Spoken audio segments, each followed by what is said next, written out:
but not for hoes I won't expect. Now XO now, we call the king penny. Cook up this dope and keep the people spinning. That mood changer, that #1 banger. You think we selling coke? Nah, not the same player. See, it's crack music. What you think we selling here? Living the fast life, and now we switching gears and here we gone. We looking good now. Trips to Italy, shows in Moscow. Mellow.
System got the whole block tipping. Can't nobody tell me different. Got my ribbons and I'm whipping. Got you looking with that envy. Come and join me, we can get it on. I get it, get it, get it. And I think you never heard of me. I studied up on the game. These trenches looking dirty, B.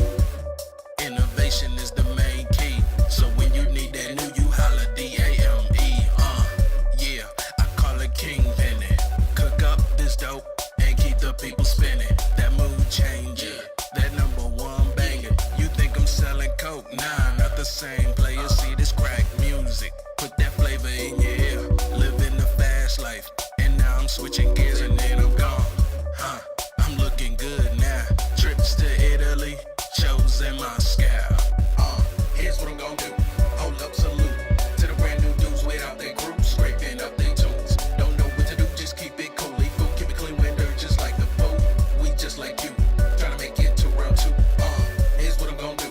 Hold up, salute to the brand new dudes without their crew. Scraping up their tunes. Don't know what to do, just keep it cool. Keep it clean when dirt just like the pool. We just like you. Trying to make it to round 2.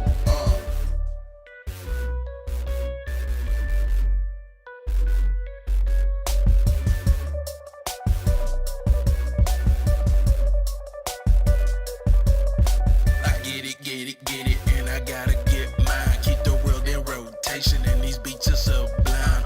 Just to stay ahead of you, keep business in mind. But you worry about the fame and not looking at the time. But you take your little beats and you write your little rhymes. But when it come to business, your revenue decline, Yeah, but I gotta love your passion. You got your little fans and they wear your little fashion. But analytics and profit, how come they... Let's get it. What's going on, y'all? Welcome to another episode of Musician Talks with DameSmiff.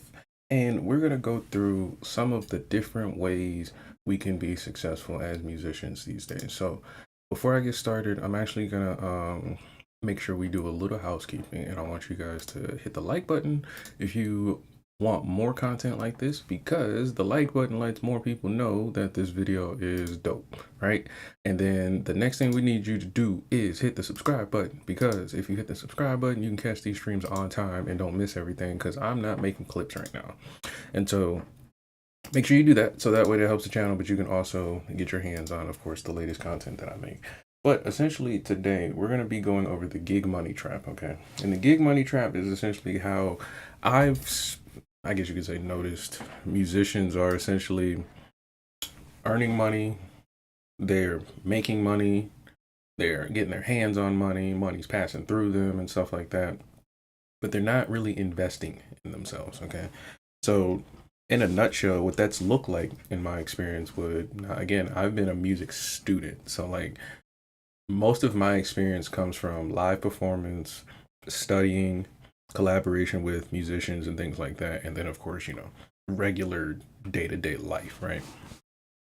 For some people, musicianship can take off very, very successfully, very early on. So like you can get into a band and that band could do really, really well. And then 1 to 2 years, you can have almost like a different lifestyle, right? You can go from music student who was playing in church to now, a touring church band that has like, gigs coming and things like that.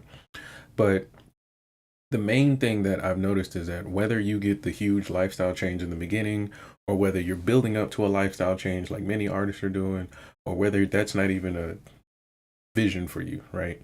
The main consistent thing I've noticed is that artists who get their hands on income and things like that have very, very different perspectives on how to use it and how to utilize it.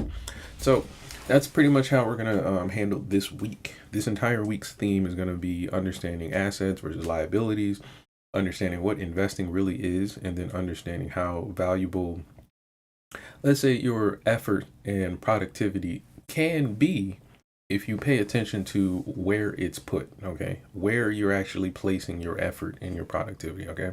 So some similar things we'll probably go over this week are going to be like how to handle a schedule, time management. That's a big thing that I learned this past year. Another one will be understanding money as a resource and not necessarily a reward, right? And then the other thing is that we're going to have to figure out how to strategize and pinpoint things that we think are fun and cool and maybe feel good and relaxing, and make sure that fits into our now new world and culture of monetize everything. Okay. So as we get into that, it's going to be a really fun conversation. And let me check the chat. Hey, chat, what's going on? We got Shayla, we got Bean, we in here. Yeah, sometimes I see the chat. But yeah, we're going to be checking out some clips like usual. We're going to go over the macro minute, which is going to be how we look at the world news and how we take what's going on around us in the macro perspective and how it relates to us as musicians.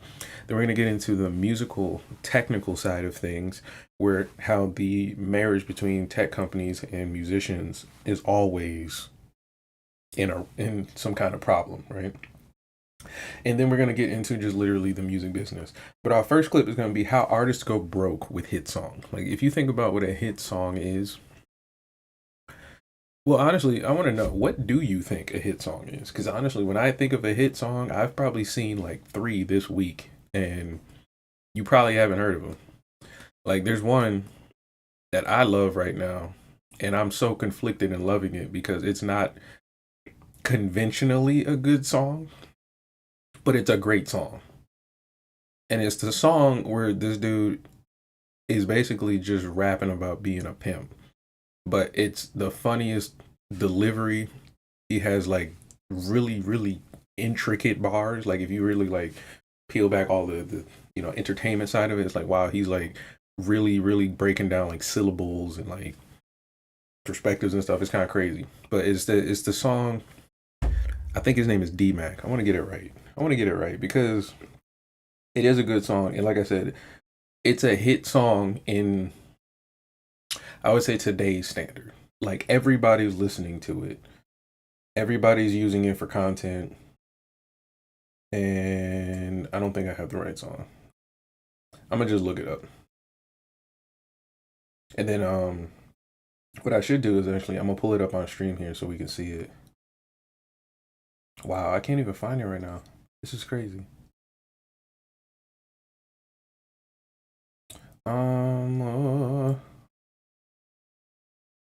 Let me see. Because I want to get his name right, and then I also want to present one of the very interesting things that like highlights what's going on here. Let me see if I can find it. Because once I find this is going to be the kind of precedent that we're going to set for all of this.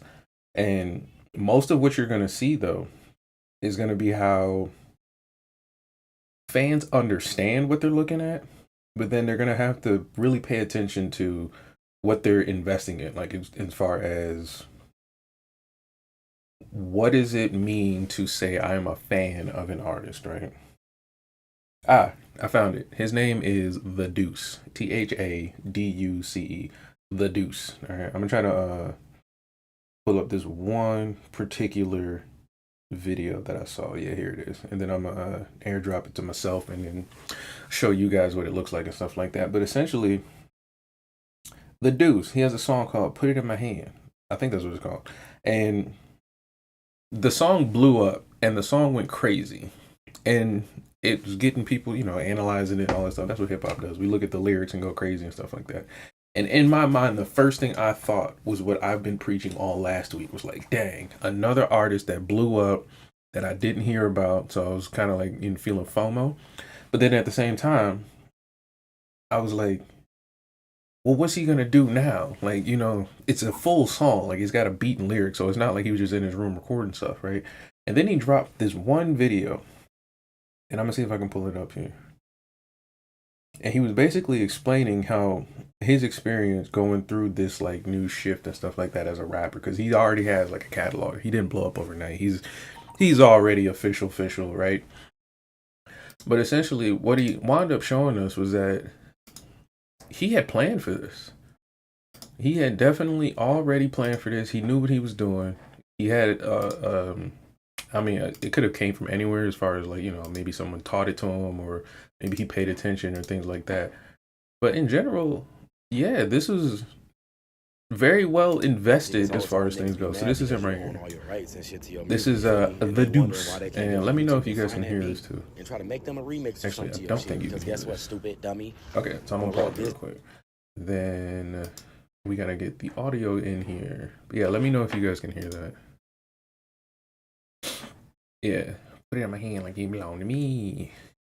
That's bro right there.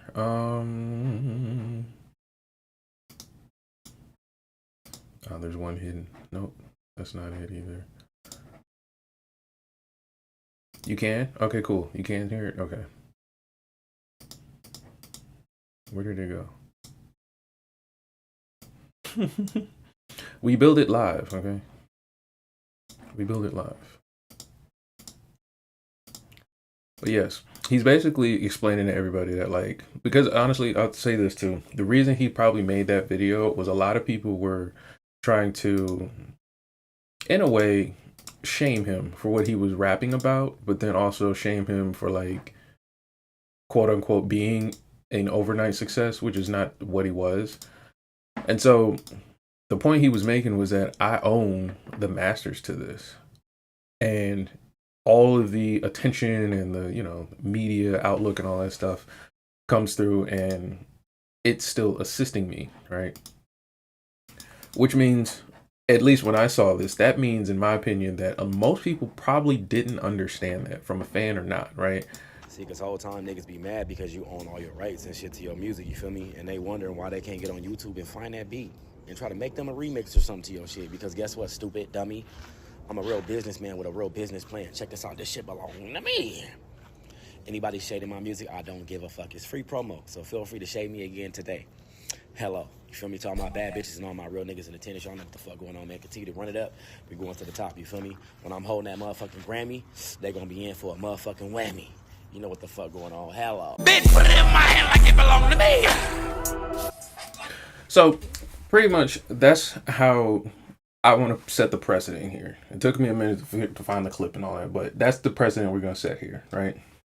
From the most, like, I guess you can say, unsuspecting perspective.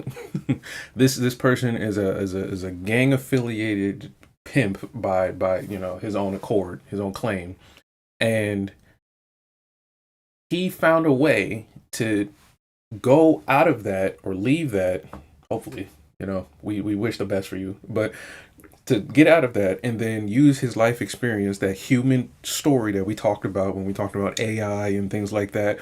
He took his human experience, his musical talent, because he knows how to rap and make a beat or rap on a beat and produce a really good song, and then figured out, man, I want to make money doing this, right? And I could just go out here and just do a bunch of gigs, right?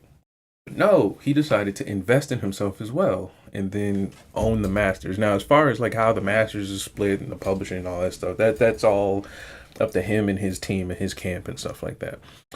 But the main point here is that if he didn't have that intention going into the music industry, he could have missed this opportunity, right? So this is kind of why I pointed out, it was last week. Well, no, really 2 weeks ago, that there's a difference between consumers, artists and producers, and investors, okay? So for him, he probably looked at music as a fan first, just probably like, oh man, this is cool.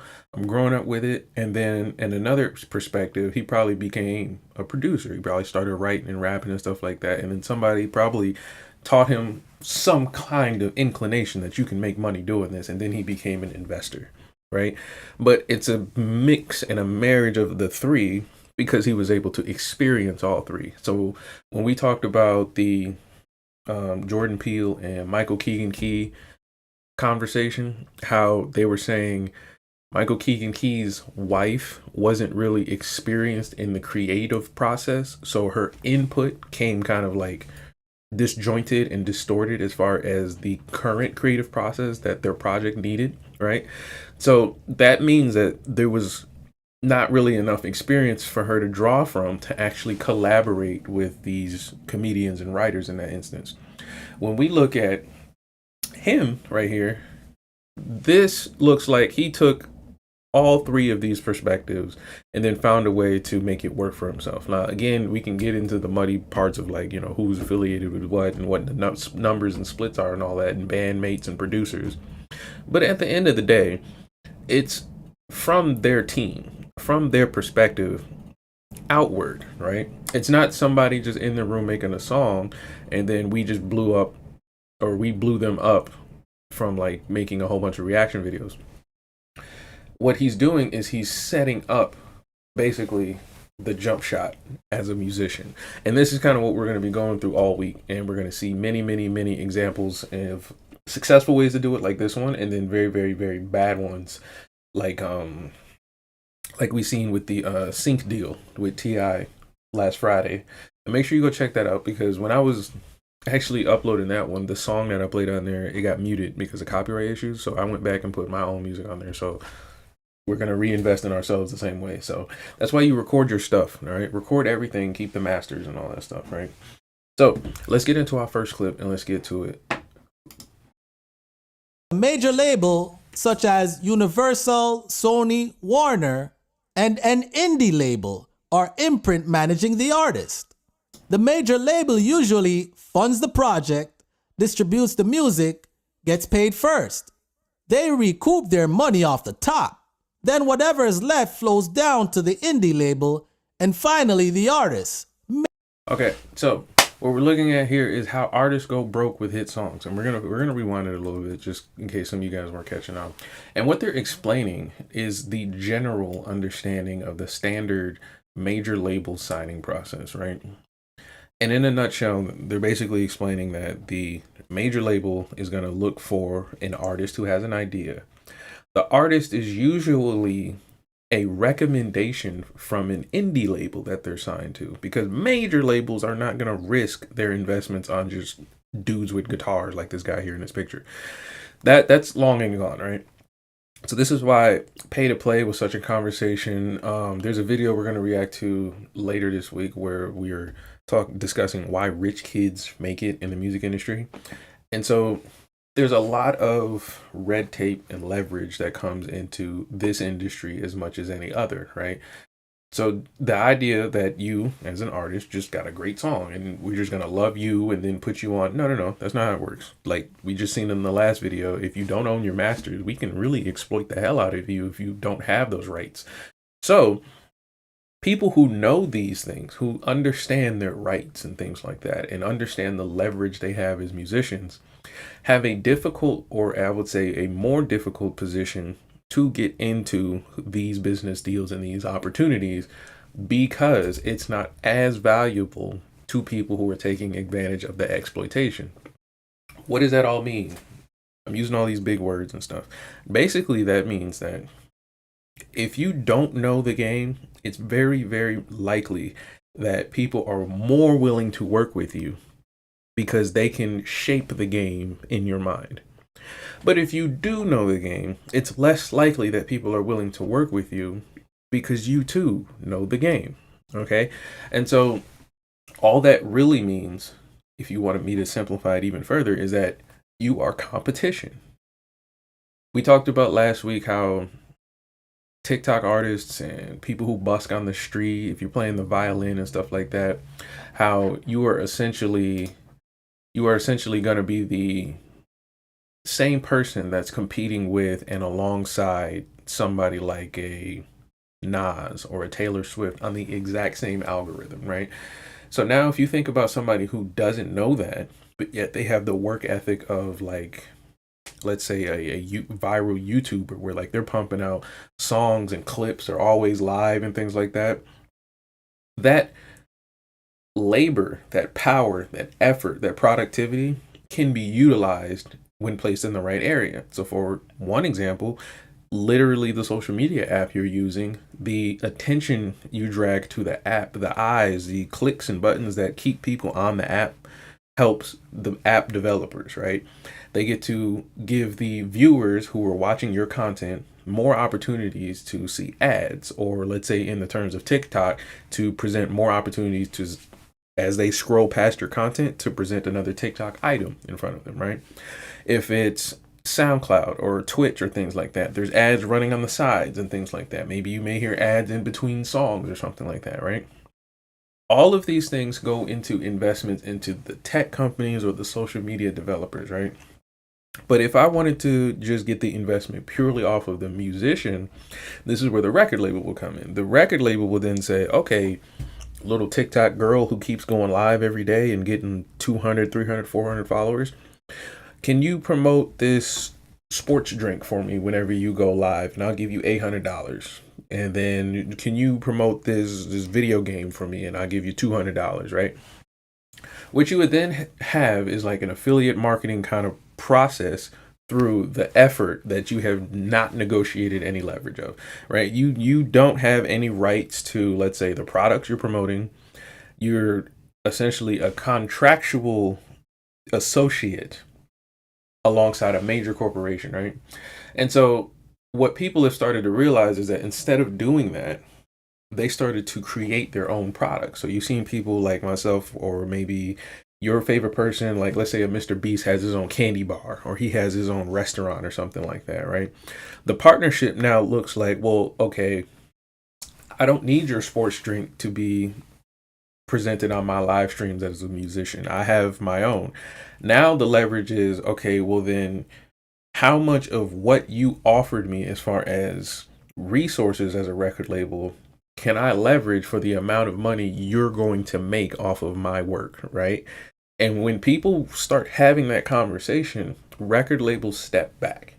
They take a step back because it's harder to negotiate culturally a deal where everybody's kind of even keeled, where nobody feels like they're getting the short end of the stick. But also, how do you measure the value of something like a song that you wrote in your room because you were sad because your boyfriend broke up with you?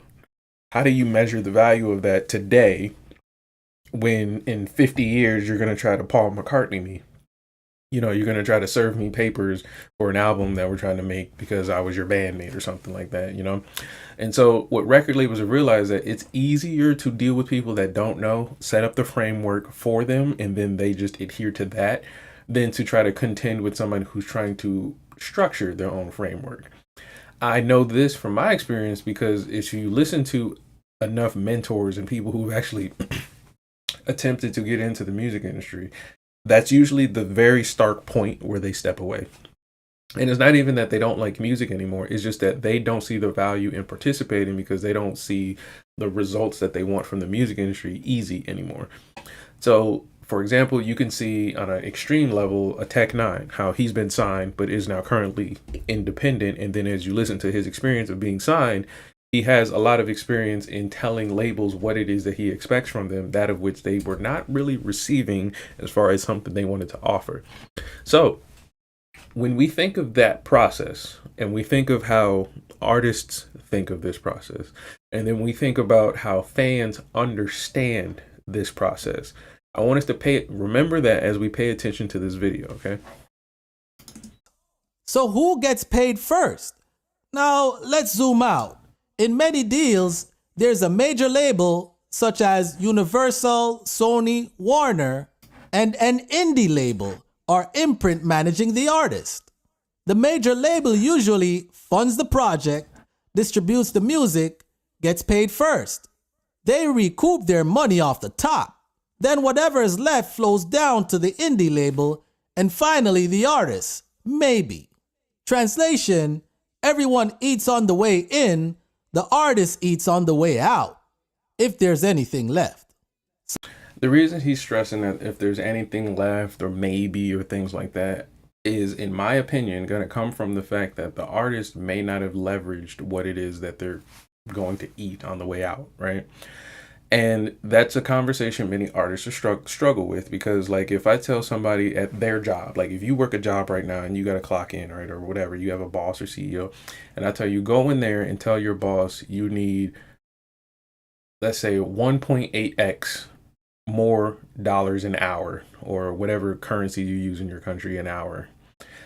And then I want you to try and leverage your talents to do so. Not just ask for it because you're who you are, how long you've been there. I want you to literally find a way to show and prove that you are worth 1.8x of whatever you're getting paid right now, right?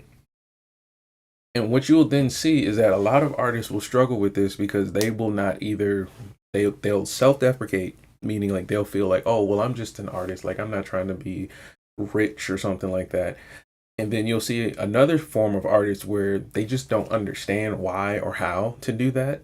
They think that they need a manager to do that, or there's like some kind of learning curve. And then the last person that I, at least in my experiences, have seen are people that just don't care.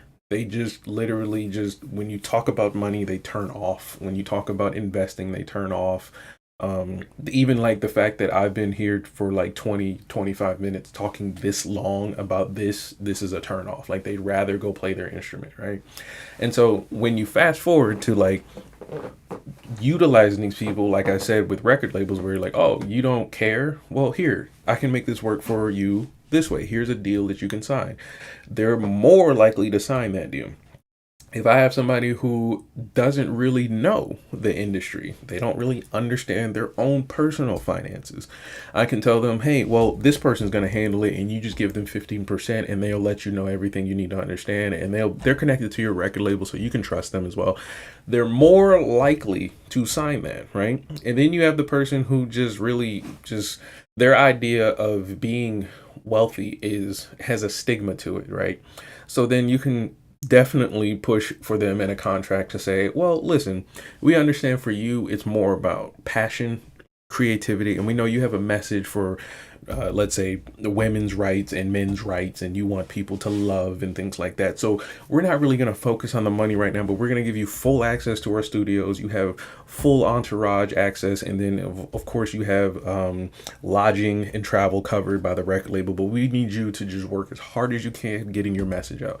They are way more likely to sign that contract than if you tell them exactly what's going to happen, ledger by ledger, and then actually tell them exactly what they're going to get from it, when they're going to get it, similar to what we've seen in the T.I. Sync deal that, didn't happen, right? And they wound up getting sued.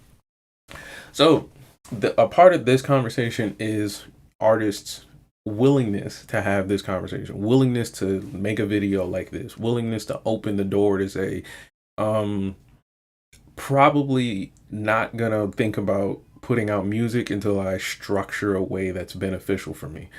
I'm probably not gonna continue to work because these conditions don't suit me. Like, it's really hard for artists to get to that point. So have you ever heard about the legal shell game? Now let's talk about the part that confuses people. When documentaries or interviewers say there was a shell game with the money, they're usually not talking about illegal offshore shell companies. They're talking about legal accounting shell game. Here's a hypothetical example. Listen carefully. Let's say the label owner also owns a recording studio, a production company, and a consulting or executive producer entity. Can you think of anybody who does this? Could you think of any label owners who do this? Can you think of any labels who do this? I'm sure you can. And if you can't, open your phone, go to the internet and type record labels that have studios that they own, production companies that they own, and executive consultation firms. Go ahead and see what pops up. Now the artist records their album. The studio charges premium rates. The production company invoices the label books the cost of the artist's recoupment account. Okay, we're going to go back and see how that works one more time. Their album. The studio charges premium rates. So the studio charges premium rates. You know why? Well, because you're 2 Chainz. 2 Chainz coming to the studio. Of course, we're going to do about $175, $250 an hour, and then we're going to have drinks. There's a lot of hospitality. We're going to take good care of you. There's marble floors. We're going to have a couple hoes. It's going to be nice. It's going to be nice. It's going to be real nice. Good mics. We got Kyle here. He's in the back doing the studio work. It's really, really nice, right? Now, we just got done, I think, a month ago talking about how artists are in their bedrooms making AI songs and record labels with prompts. Why would a record label pay for this? Right? Why would you think you need this? And so that when you bring this up right here, this is where record labels take a step back. Because then if you knew better, you'd be like, well, no, you don't need to pay for studio time. I got my own shit. Like me, I have my own shit. Like I can do damn near anything I want here. But if you don't know that, and you're thinking, well, I need a studio. I need a good mic, and I don't have, engineering skills, and I don't know how to mix. You don't know music theory. You can't write. You don't know how to engineer. You don't know audio engineering or nothing like that. You don't know sonics or anything. You would believe somebody who told you needed this and then told you the cost. This happens in not even just music industry. This happens in sales. This happens in the furniture industry. When you guys go buy a car and you don't know what you're buying, when you go to the mechanic and you think, oh, well, I heard a noise. When you don't know what's going on, it's very easy. Not that it's right. Not that it happens often, but it's just easy to make it seem very valuable to charge you for that knowledge, right? So the real reason this show exists is to show you that it's very free to think.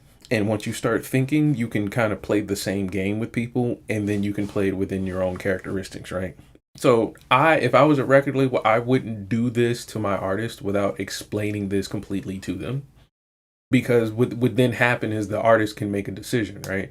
But like I said, if you don't know these things, you don't care about these things, or let's say if put it in my hand like it belonged to me, dude didn't really think of this, somebody could have presented this and it would have looked like a great idea.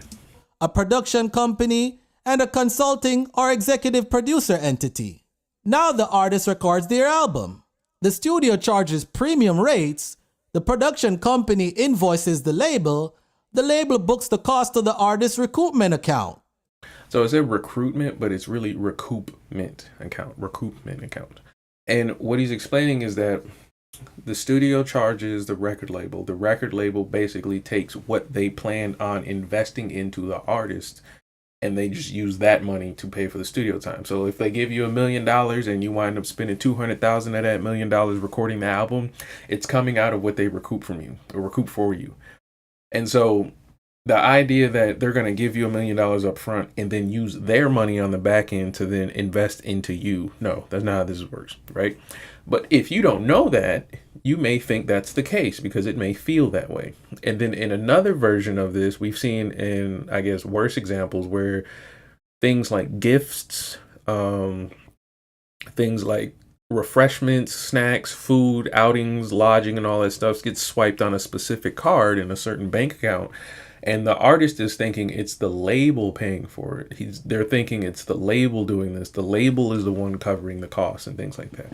But in reality, they're basically using the money they planned on using in the first place, which was to invest in you being an artist. So what will then happen is this. you'll get into the studio, and like I said, you'll probably be an artist that's like, oh, I don't really care about being rich, man. I don't, why people gotta be rich and like luxury or whatever you feel about money, right? You're that guy. And then suddenly you're like, I want to record a Chris Brown 24 song, 42 song album, right? And it takes you $300,000 to get all that done, right? You got to get the musicians and the time schedules and the people there and all that stuff. You get the lights and the glitz and all that stuff, mix and masters. By the time you spend that $300,000, they've already took that $300,000 of what they invested into you.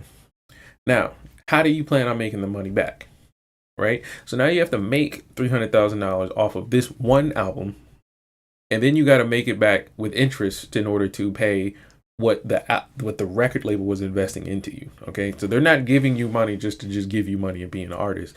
They're giving you money with the idea of getting an ROI, a return on investment, right?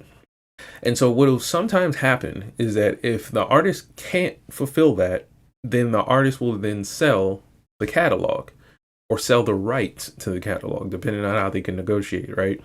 Now, this is really difficult for so many people to understand because this is nothing to do with music. Like, this is nothing to do with playing the instrument and things like that. So like I said, if you don't care about this stuff is frustrating, or you feel like you don't want to be the kind of person to have to deal with this, I want to just bring up the Lady Gaga story again. Then I got to just ask you, are you built for being in the music industry? Okay.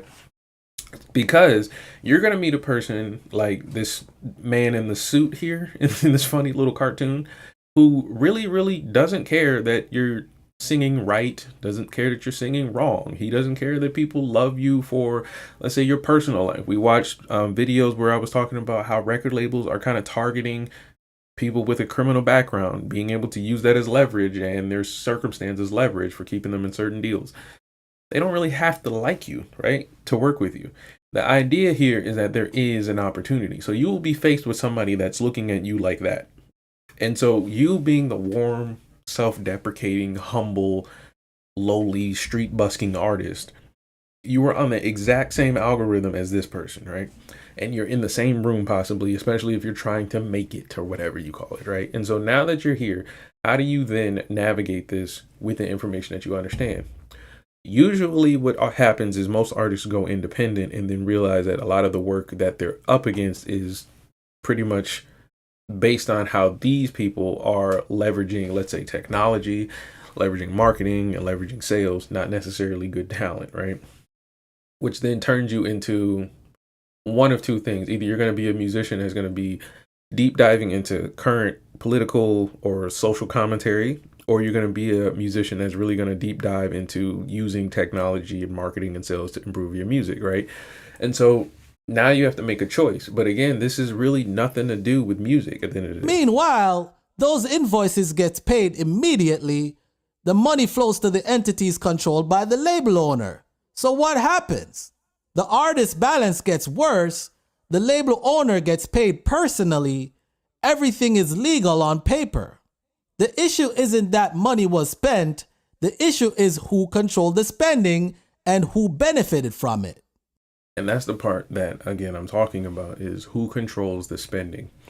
If you're using someone else's money, it doesn't really make sense to use it wastefully, right? It makes way more sense to be very strategic in order that, for it to make sense. But what you see a lot of artists doing is they go into these deals and they usually aren't considering how specific and how strategic they have to be when it comes to creating the music and albums they have, right? Because it's expensive to market music. It's expensive to make people look cool and things like that. And so when you get a balance between like humble artist and a superstar, it's really, really difficult to try to make sense of you spending, let's say, $4 million on a girl in a guitar versus $4 million on a girl who can't sing but can look cute and dance and then draw a crowd. One of these artists are going to bring us money more than the other, and so they're willing to invest in one over the other. So this is where you have to then lay a lot of the responsibility on the fans as far as dictating culturally what is good and what is bad. That's a totally different conversation because a lot of times what people like isn't necessarily good, and what is good isn't necessarily going to make you a lot of money, because like you can make something really good, but it's only a one-time experience. So that's the struggle that artists have, but they still have to do that alongside of all this new technology, all these new opportunities, and then the mindset of a culture that doesn't necessarily value the musical talent. Like I keep saying, this is really nothing to do with the musical talent. Quick pause. If this breakdown is helping you understand money and contracts on a deeper level, hit that like button, drop a comment, and subscribe to Financial Watchmen. This channel is about most recognizing how money really moves, not how it's marketed. All right, back to it. Let's talk about litigation. This is where it gets twisted. Most record labels do not owe artists a fiduciary duty. Legally, this is treated as an arm's length business transaction, not a partnership, not a best interest relationship. So saying they overcharged me, they benefited personally, is usually not enough to win a lawsuit. Artists only start to have real cases if they can prove undisclosed self-dealing, fraud, or fake invoice. And this is the leverage that I was talking about. When you go into your boss's office and say, I'm worth 1.8x more, or whatever the number you choose, you have to present why. And this is where a lot of musicians get it messed up. They think, oh, I got hundreds of fans, or I got a lot of followers, or I sell t-shirts. But then you look at their sales and it doesn't do good. Maybe they tweet often, but then they don't really move the metric as far as getting on the billboard and making accolades. So undisclosed self-dealings, we've seen this a lot in hip-hop records where managers are just stealing from musicians and stuff like that. Fraud or fake invoices, we've seen that from politicians to record labels, but basically you'll see people buying cars as gifts and then charging the artist for the car that they gifted to the artist. And then the artist finds out years later that the car they've been driving their kids in has been bought for them, by them. Breach of contract, that's actually the easiest way to do it. We've seen that last week on Friday with T.I. and Sync deal, where they realized that Sync was actually breaching contract by including a whole bunch of royalties in the deal that they made that should not have been in the deal. And then blocking audits, meaning like this is another big thing too, a lot of artists don't do. They don't audit their record label.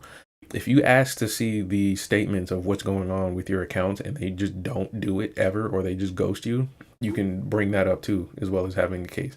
And then of course, misleading statements. That's probably one of the weaker ones because you have to really know that you've been misled and prove that you've been misled. The key thing I would try to focus on though is proof of undisclosed self-dealings. Like if your manager is suddenly driving around in a super expensive car and you're not, and you're confused why, I would get an audit. And if he blocks the audit, that's the first step of figuring out if there's undisclosed self-dealings. And then if there's undisclosed self-dealings, there's more than likely fake invoices, which is a breach of contract. So you see how it kind of like goes together in a way. So that's the key thing I would try to do as an artist if I ever got signed, is like keep it business, but also understand that you need leverage if you do have a problem. You can't base it off of how you feel about your work. This is breach of contract, blocking audits, or misleading statements.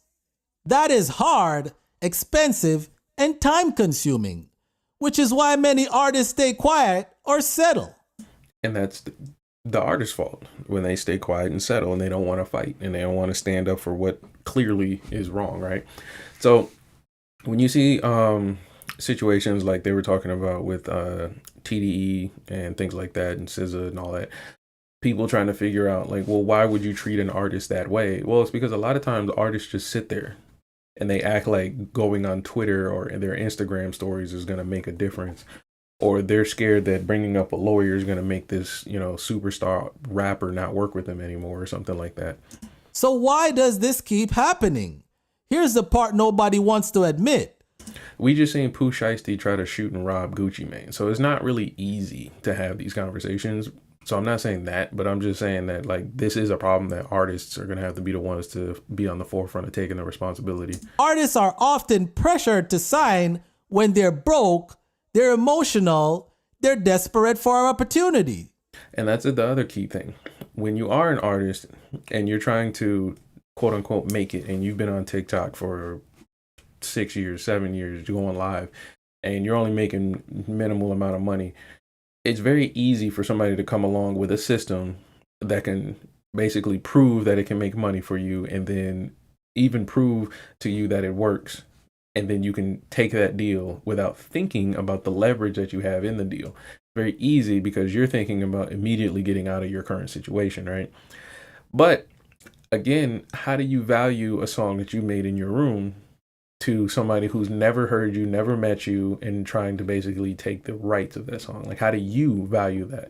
And to answer it really comes down to your sensibilities. Some of you, like I said, have these like very low level, humble, down to earth, bottom of the barrel beliefs in yourself. So then you'll probably sign away your rights for like 6 figures, all your rights, just for 6 figures, and then that's it. You're good, and you won't think about it.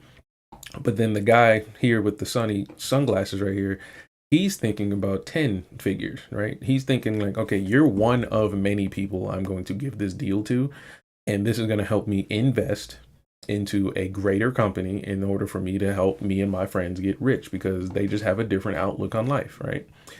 So even as a broke artist, you still need to be smart. Even as a broke artist, you still need to understand the rich game, because the psychological things you're dealing with can hinder you. This is why when you see most rap labels, when they are signing a new person, one of the main things the new person points out is their very, very, very bad and downtrodden life. They're never like, yo, I had a great time in school. I got all my A's and I'm a great musician and I've been in church. They don't say these things because those aren't the type of people to accept deals that don't make sense. Those are also not the type of people that go into deals that leverage a lot of their rights away. Okay. So just keep that in mind, especially if you're a person that's looking to get signed, or you think a certain record label is going to help you. Just keep that in mind, that you want to really understand how they're going to help you and how you can help them, because that is pretty much why they're talking to you. See, they're told if you don't sign today, the deal is gone. And that's where the trap closes. Because once you sign, the math is locked in, the leverage is gone, and the contract becomes the truth. So how can the artists protect themselves? Let's end with solutions. If you're an artist or thinking about it, listen closely. Number 1, get your own lawyer, always. Before he goes through this, let's go through this ourselves, because it's a little AI dude. He gonna take an hour anyway. So what should you do? He has a good point. You want to be the one to come to the table with your interpretation of the law, which usually means your own lawyer. Entertainment lawyers, the one I was looking at was about like $300 an hour. And it can be easy. Like, it doesn't have to take a long time. An hour is actually a lot of time if you think about it.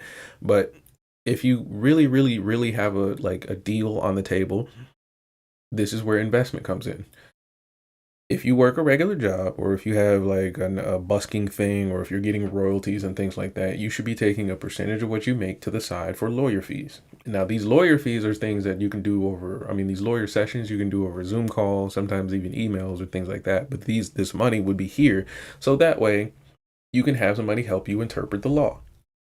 Or you can do it yourself and risk it, right? So these people go to school to help you interpret the law. If you don't know how to basically get your hands on those kind of things, you can always message me. I have people that can help you do that for super cheap, because there's a lot of new, really, really intuitive ways to get legal counsel, especially as an artist or just somebody who has a job that needs legal counsel. But having your own legal counsel is going to be super helpful as an investment for you as an artist, because you are investing in your knowledge in the law, but you also be investing in the leverage you have in weaponizing the law. Yes, weaponizing the law. You don't really want to wield it as a weapon of evil, but it is something you're going to need to defend yourself when it comes to time to, let's say, get out of a bad deal, or it may be time to defend yourself when it comes to presenting your argument for a better deal. Maybe you want to come forth with maybe a partnership. Maybe there's a record label you're like, you guys need help and I can help you. And you're going to need a lawyer to present your case, right? So when we think of it that way, now you can kind of remove, hopefully, the evil stigma of lawyers and legalese and trying to, really understand your investments. The next thing is slow down the signing pressure. It says pressure is a red flag. Pressure is, okay, I wouldn't say a red flag. I would say it's a beige flag, because in sales in general, when you think about the world and how fast money moves, we've seen how quickly we went from the vinyl record to the iPod, right?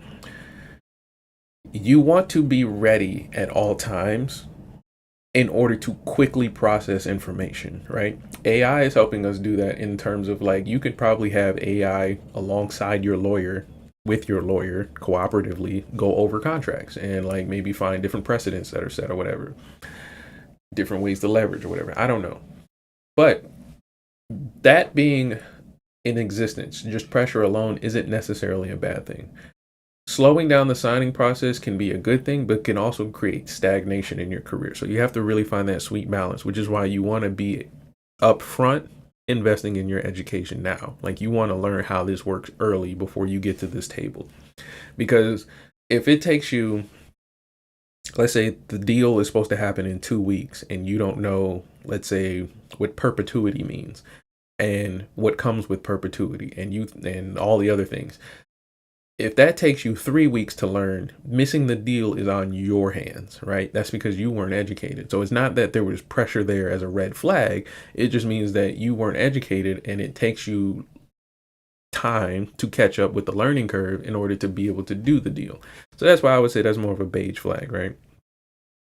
The next part says watch recoupment language, especially what counts as a recoupable expense. So that's actually very true. And this is why in the beginning you want to have the lawyer to walk you through the legalese and the litigation that's in the contract, because you want to be clear what it is that you're getting into. Because you could think, okay, it says studio time, but it could be studio time up to a certain amount of hours. It could be studio time up to a certain amount of money. You don't know, but you need to know. So that way you don't, overextend your budget, or even just overextend anybody's budget in that case. And then audit rights are non-negotiable.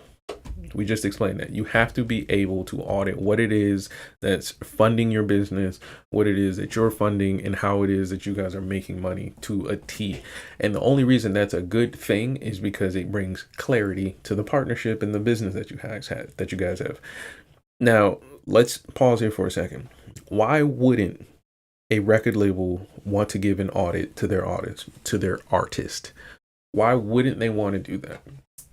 I want you to let me know in the comments what you come up with. Not the label's lawyer, not their recommendation. Number 2, slow down the signing process. Pressure is a red flag. Number 3, watch the recoupment language in the contract, especially what counts as a recoupable expense. Number 4, vendor and spending approvals matter. Control saves careers. Number 5, audit rights are non-negotiable.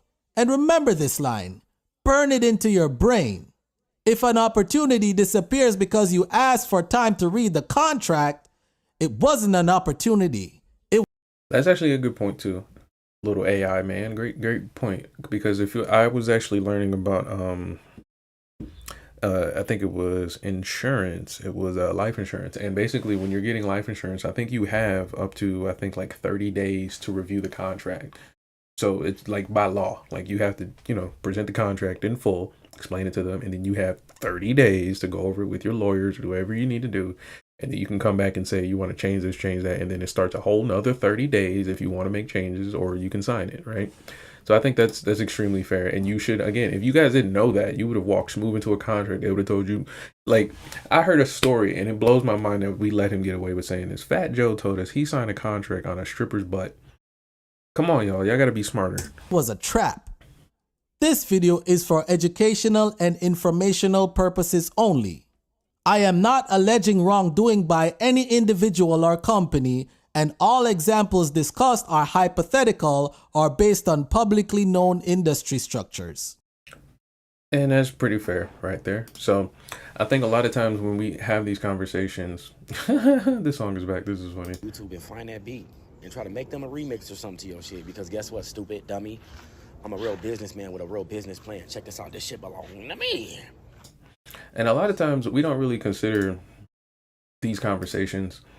We usually consider like the aftermath. Like when we when we see artists in court arguing about who's getting paid what, we're like, oh man, why'd they sign the contract? Why'd they do this? We never really answer it. At least from my opinion, you guys don't ever answer it. And usually it's because the artists weren't thinking about it, didn't care, or someone had told them it wasn't really that important and they believed them. Usually when you tell somebody I'm about to go get my lawyer, everybody starts freezing up and clutching their pearls. So I think that's usually the biggest deter or the biggest thing deterring artists from getting into these situations willingly, because it doesn't really make sense to enter these contracts if you understand these contracts. But then when you see how many people are entering these contracts, it makes you wonder how many people actually understand these contracts. Right? You have the thing you do, then you have managing your own portfolio. You have the thing you do, and you have managing your own portfolio. And some people are really good at keeping the two, right? Most people, unfortunately, they just have their job, right? And that's great. That's great. Let's not begrudge it, right? That's amazing. They have their job, right? But the reason that they aren't poor the second is because they're getting a steady income stream, right? Steady. And basically what he's explaining, so I can give you a quick context here, is that he's explaining how every creative has two jobs. You have your artistic side where you're just, being whoever you are, right? You're being creative. But then you have your portfolio. You have your resume. And I actually learned this from a saxophone player of mine. He was developing his resume since high school. And when I was thinking about it, he was like, he has two different resumes. He's got the corporate one for like going to get a regular job, and then the musician one where if he wants to get like specific gigs or maybe do certain venues and things like that, using that resume was great leverage to be competitive against other musicians, right? Now it's more of like your social media page. You can use your Facebook page and really have like an electronic press kit these days. But the resume that he was using was still legit because you could actually see like phone numbers, networks, and things like that, certain organizations. There was actually like people that you could talk to based on this resume. So it wasn't just like I performed here once. It was like, no, I can perform here once, and here was the contact. Here's the person that supervised, and went through all the stuff, and my manager or whatever that comes with that resume. But what he's saying here is that if artists aren't doing that and they think that I'm just going to art my way to the top, then they're going to miss out on a lot of investments when it comes to the tangible resources and assets that you can have as a musician, right? Like it's one thing to have really cool guitars and microphones and stuff like that, but if you don't have like leverage as far as access to liquid cash, access to lodging and transportation and things like that, then you're not really garnering any wealth. Like you're not really earning anything. So let's get into it. At keeping the two, right? Most people, unfortunately, they just have their job, right? And that's great. That's great. Let's not begrudge it, right? That's amazing. They have their job, right? But the reason that they aren't poor the second is because they're getting a steady income stream, right? Steady flow of money. And as an artist, actor, entertainer, athlete, you may not have that opportunity to have that steady income, right? Because we all know that these jobs you're going to get, right? While some of them do pay well, they're going to be spaced out very far. They're going to be uncertain. You don't know what the future holds, unfortunately. And that's the thing, right? If you don't know what the future holds, you better be preparing your own, to be the CEO of your own portfolio. That's got to be your focus, right?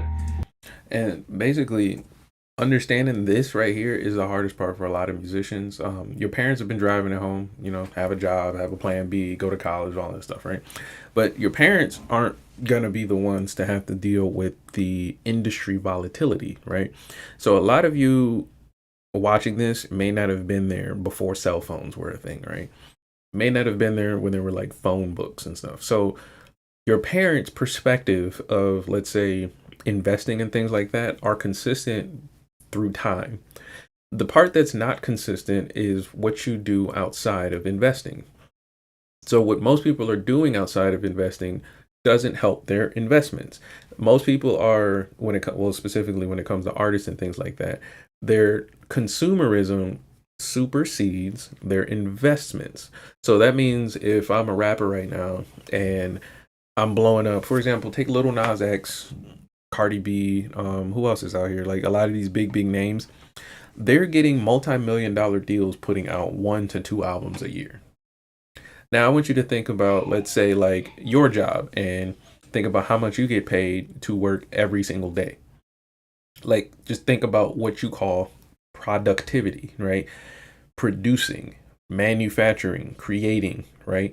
When you think about that process and then compare it to people who get paid a lot more, or who get paid on the max and things like that, and then compare their productivity, what you're noticing is that their productivity may be lower, but their investment is higher. They're getting a lot more money to invest in just one album or one song or one big old campaign, right?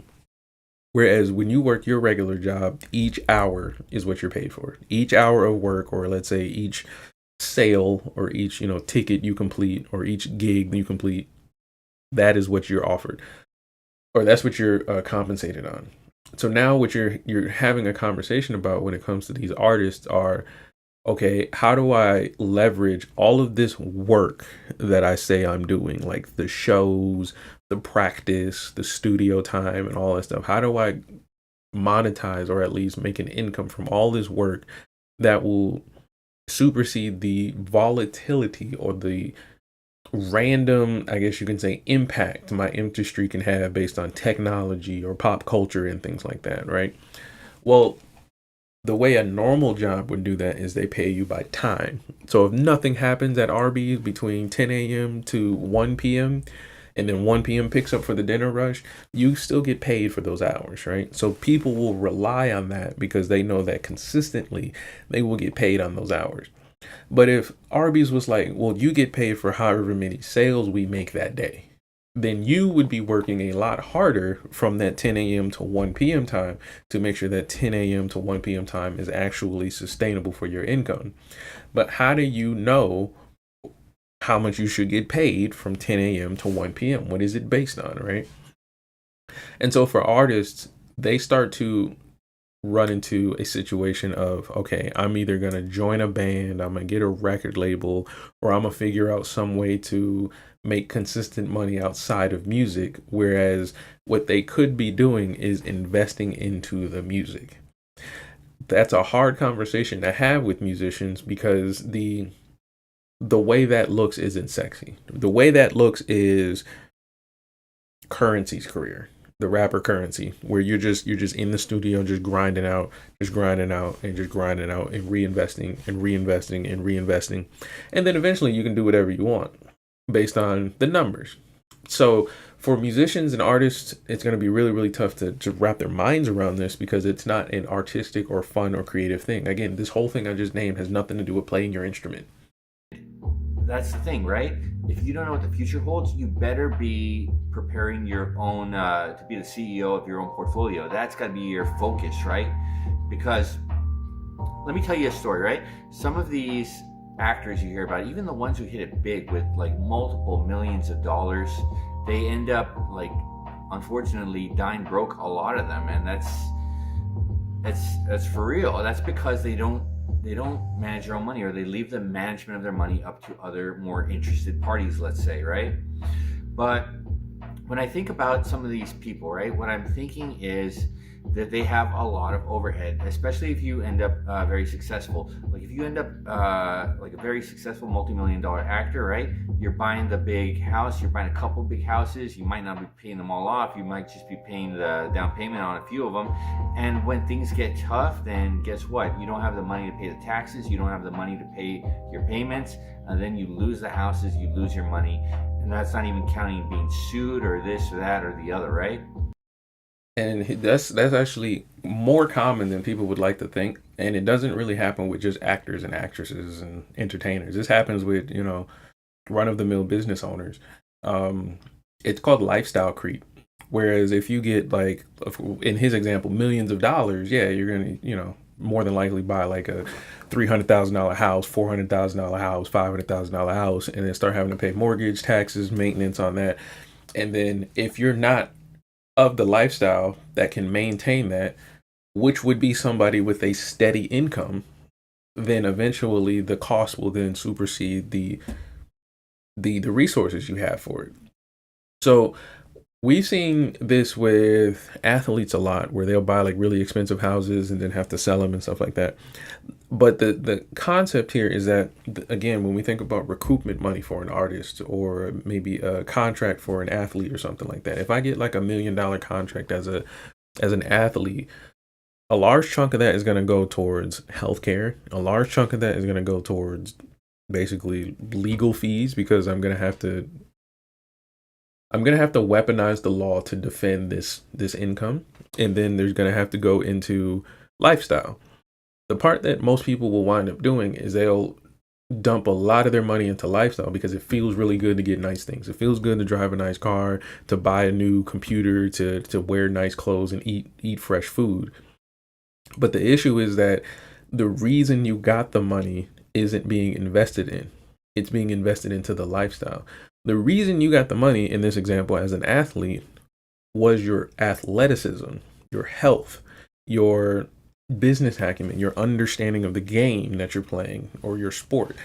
And so when you see people taking the money that they're buying or they're receiving, and they're buying consumer items like clothes and cars and stuff like that, most people that understand the power and the understanding of the fuel that money is know that they just basically spent money as a consumer. They didn't utilize money. And so what that would look like in another version of that would say, if you got $1 million contract, you're now hiring the greatest personal trainers, the greatest physical therapists. You probably got the best gym membership or something like that. And these are things you can consistently maintain, not just blowing your budget on them, right? And so when you consider that, then you can look at how this is going to give you more opportunities to make more money, that of which you can then invest into your lifestyle. Maybe you don't get like the newest Tesla truck, but maybe you can get something close, because right now you're investing in the talent. Right now you're investing in the leverage. You're going to have to ask for more money. This is hard for a lot of people to stick with, because you're asking for money. You're basically using your body to ask for money. And a lot of people don't like this. They have like stigmas about it. You see how people think about jobs today. Most people don't like when they get paid for their jobs, but then want the certain type of job. You know, you start to see kind of like how it works, right? So now let's consider you're now doing this as a musician, and this is not your body in a sport. This is a song you wrote about the boy you broke up with in high school, and you feel really, really sentimentally strong about this. And somebody's going to just basically exploit this opportunity. That's why this is really hard for musicians and creatives to deal with this. It's a little easier for actors because they can separate themselves from the movies and things like that. But as far as musicians, it's a little different, because they try to tie their identity to the music. They tie their culture to the music. Sometimes they tie their family to the music. And it gets really, really difficult to leverage these things in business in a world that doesn't necessarily need to care about these things in order to conduct business. Now, as for people who are just starting out, right, I want to encourage you to take this very seriously, right? I guarantee you, anyone can grow their wealth. Anyone can grow their wealth. But what you need to do is you need to become serious. If you don't have a job that's going to for sure pay you every couple of weeks, right, and pay you enough that you're happy with it, then you need to be managing your own portfolio and taking this more serious than any day job, right? So what you need to be understanding, especially if you're starting out in acting, entertaining, athletics, right, is you're putting a lot of money into it. You're putting money in for lessons. You're putting money in for equipment. You're putting money in for if you're an actor, headshots. Sometimes even audition workshops. You know, but there are a lot of things that people put their money into, right? Reels. Something people pay to make the reels, and this is stuff that I guarantee you a lot of it is necessary if that's what you want to do. So he's literally laying out what I just said here, is that the investment you're making with the money you make allows you to then make more money. And this is a businessman's mindset, businesswoman's mindset, whatever you want to say, right? But the key thing here to understand is that this is a completely different mindset than that of a consumer. You're not doing this because it's fun. You're not doing this because you grew up doing it as a kid. You're doing this simply because it is the right thing to do. And this is the thing that makes it difficult for artists, because you want to be able to feel good. You want to be able to make the money, or sometimes you may misunderstand that the marketing you need as a musician doesn't come from the clothes you wear, but rather it comes from the investments you make. But what you need to do if you're going to do that, because if your bank account is a big reservoir, and basically it is a big reservoir, you're having more money flowing out than it's trickling in from above. It's now you need to make sure that more money is coming in than is leaving. That is 100%. And we're going to do this together by talking about what you're going to do to make sure that you have a constant income stream, right? Now, again, unless you have all these advanced strategies for investment, the best thing you can do is have a job. Now, you're like, I have a job. I'm an actor. I'm an athlete. I'm a this, I'm a that, right? Well, you know what? That doesn't always pay the bills, so you're going to need something a lot more steady. Luckily, we live in the age of computers. We live in an age where you can find jobs online. You can find jobs online. You can find night jobs online to do from home remotely. I encourage you to go on LinkedIn. I encourage you to go on Indeed. I encourage you to ask friends, family, this, that, or the other, what you can be doing at night. And why do you want to do it at night? You want to do it at night so that you can be sure that you are ready to go during the day to audition, to do any film projects or television projects or streaming projects you want to do, right? You have to have that time available. But you can't just keep the time open without having any other sort of job, unless you're so fortunate enough to be gifted a lot of wealth. But that's not the majority of us.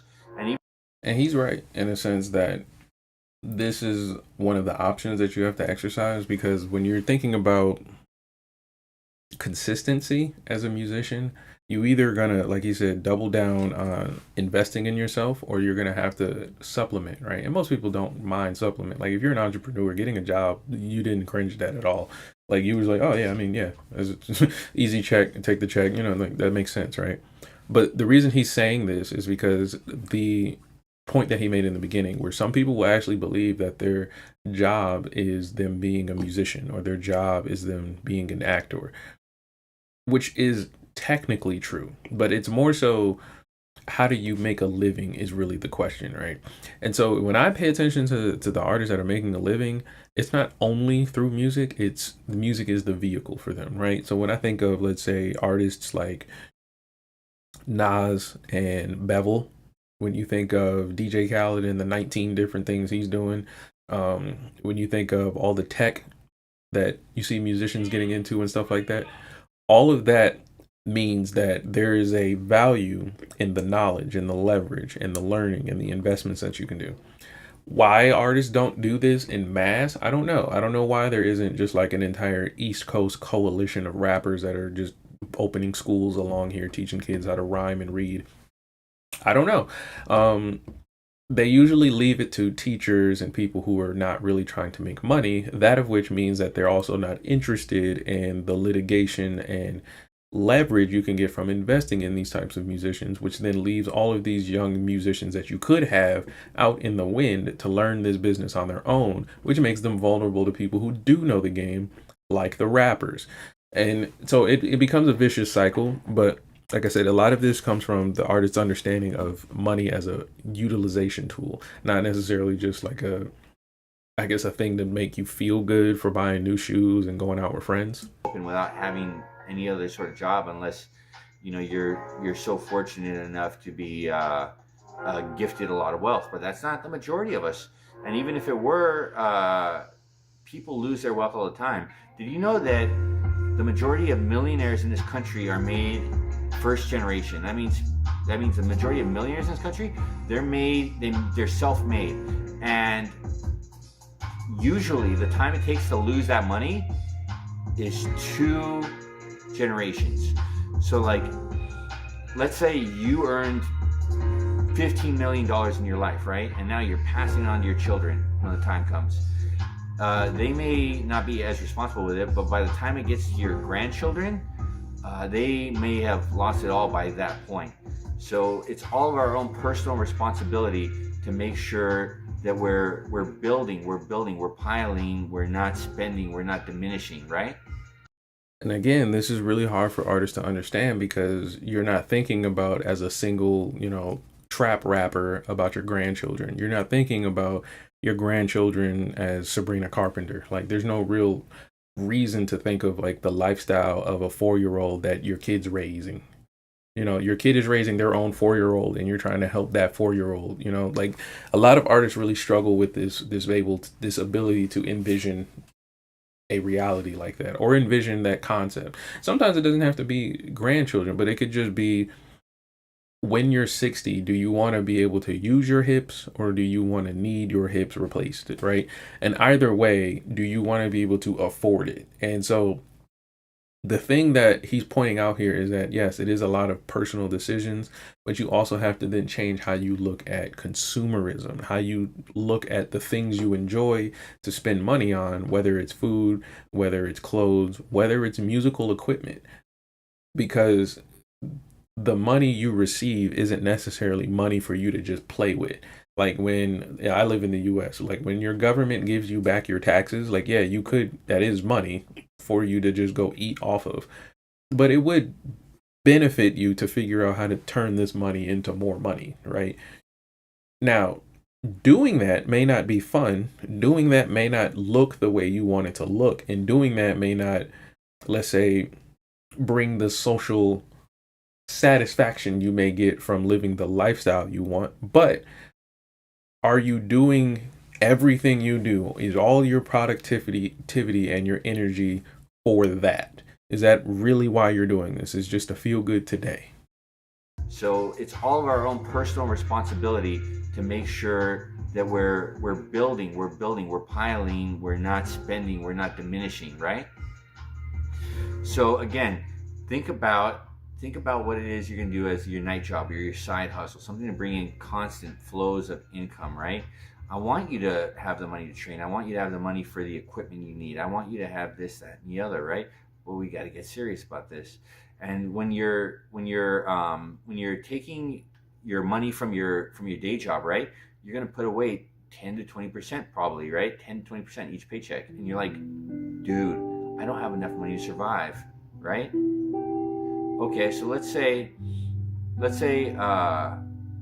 you had a job, right? It paid you $100. Let's just use some simple math, right? So they pay you $100 and now you have to put away 10%. That's $10. That leaves you with $90. You're down to 90 from 100. It's not that big of a jump. And if you really are worried that you don't have enough to survive, what are you gonna do? Starve quicker? Okay, I want y'all to pay close attention to how he's explaining this. And I want you to pay less attention to the language he's using, but pay attention to his outlook on the $100. Okay. This is where investment cooks everybody, and it cooks an entire culture of people if it can. This is something that I struggled with probably in college, and I started to pick it up a little easier as somebody explained it. But basically what he's showing you is that if I were to give you $100, should you spend $100? He's literally asking you that question. Well, he's not literally, but he's posing that question in a way to say, if I give you $100, like as your job or your employer, should you spend 100 of those dollars, right? And this question, it hits people smooth in the forehead because now you have to figure out how to avoid spending that $100 if you really think you shouldn't. If you really believe in investing in your future, like he was using the example of grandkids, in this video, we're really talking about your career. So like, let's say investing in like studio time or relationships or networking and things like that. Should you spend all the money, right? And this is what, again, it's going to be a struggle for a lot of people, but it's because you're looking at money as a consumer. So if you were given $100 and you invested $100, you invested 100%, which means in an ideal fantasy world, you had nothing to spend on, right? But if you needed things and there were certain things you wanted to accomplish or you feel like you deserve in your life, and you were given $100, should you spend the $100? And again, answering that question is what's going to make or break whether or not you're going to be successful with money. I told you I've struggled with answering this question, but the reason why is because I didn't have the 100, right? So now let's think of it with you actually have the money in your hand. You can see the thing you want to buy, and it costs you $100 to get it. Should you buy it, right? And so some people will say yes, you should be able to spend all 100 of the dollars you earned because you earned it, right? And then some people will say, like him here, like, save 10%, 20%, or, tithe it or something like that, whatever you come up with, right? But why is usually the driving force to whether or not it makes sense to make either decision, right? So if you are a person, let's say you're on vacation and you want to get a nice hotel and it costs you $100 to get a very nice hotel, that makes sense because you get a great hotel, right? But if you're a person who's, let's say, on vacation and you're trying to get a nice hotel, all you have is $100, it costs you to get $100, but you also have the option to get a $45 hotel. Some people would choose a $45 hotel because they could use the rest of the money elsewhere, right? Whereas the first person would only get the hotel room. So how you look at money really is going to change your musical career completely. I'm joking. But it's like, you will get used to having less money, but you know what will happen? Your savings account, your high yield savings account will pile up, that over the course of... Don't use savings. Invest the money. Savings is cool and like over there looking at it and being cute, but you want to make sure your money's always investing no matter what it's doing. But I feel what he's saying. Over the course of 10 months, right? If you do this, you're going to have an entire month's salary saved up. If you do this for 120 months, you're going to have a full year's paycheck. And that's only with 10%. And that's not even investing. That's just holding, right? Oh, okay. So he's explaining the difference. There's holding. Savings would be holding, and investing would be like a brokerage account. But yeah, he knows. He's legit. He knows ball. But essentially, he's right. And if you look at it the way he's saying, you would have a month's income. Let's just use the month, right? That means for at least a month, you could cover your expenses. Even in that position, should you spend a month's worth of expenses? Right? And it's a compounding mindset. It's a mindset of abundance. It's a mindset of building, creating, manufacturing, not spending, not losing, not subtracting. Okay.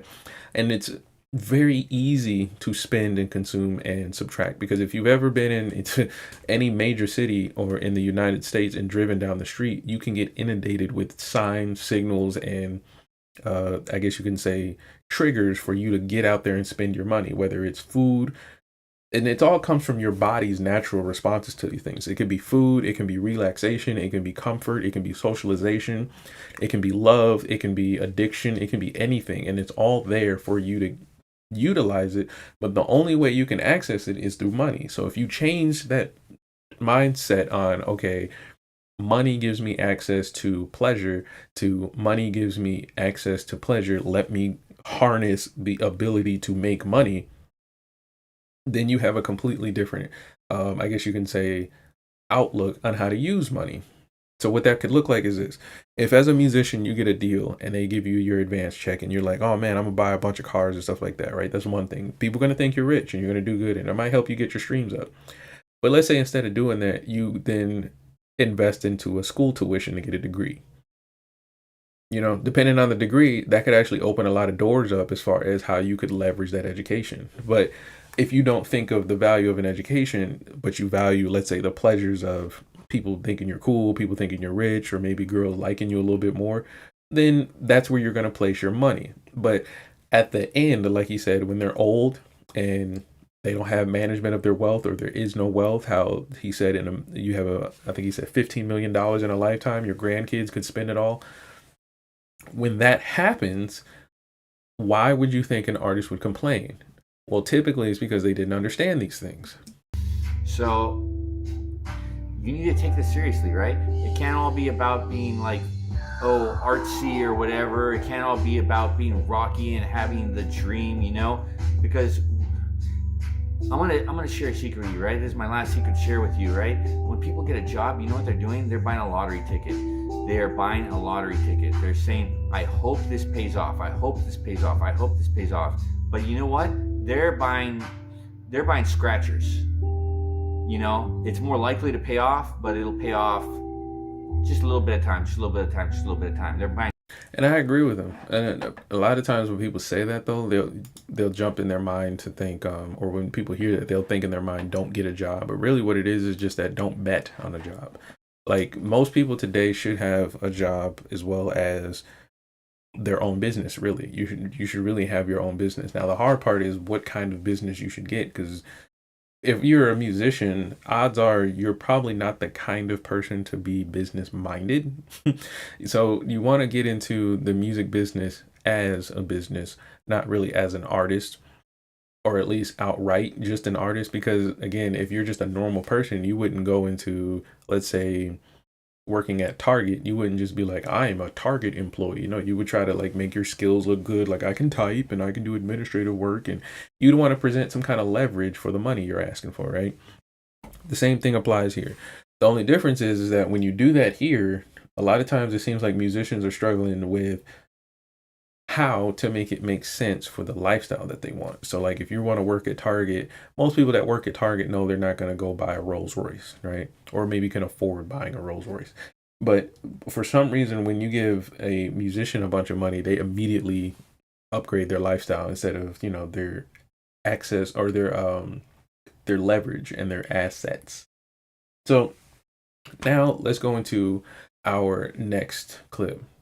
Shout out to Tech Coach Ralph. Tech Coach Ralph out here cooking. We're going to get into our last clip here, and we're basically going to talk about how to plan your band's finances.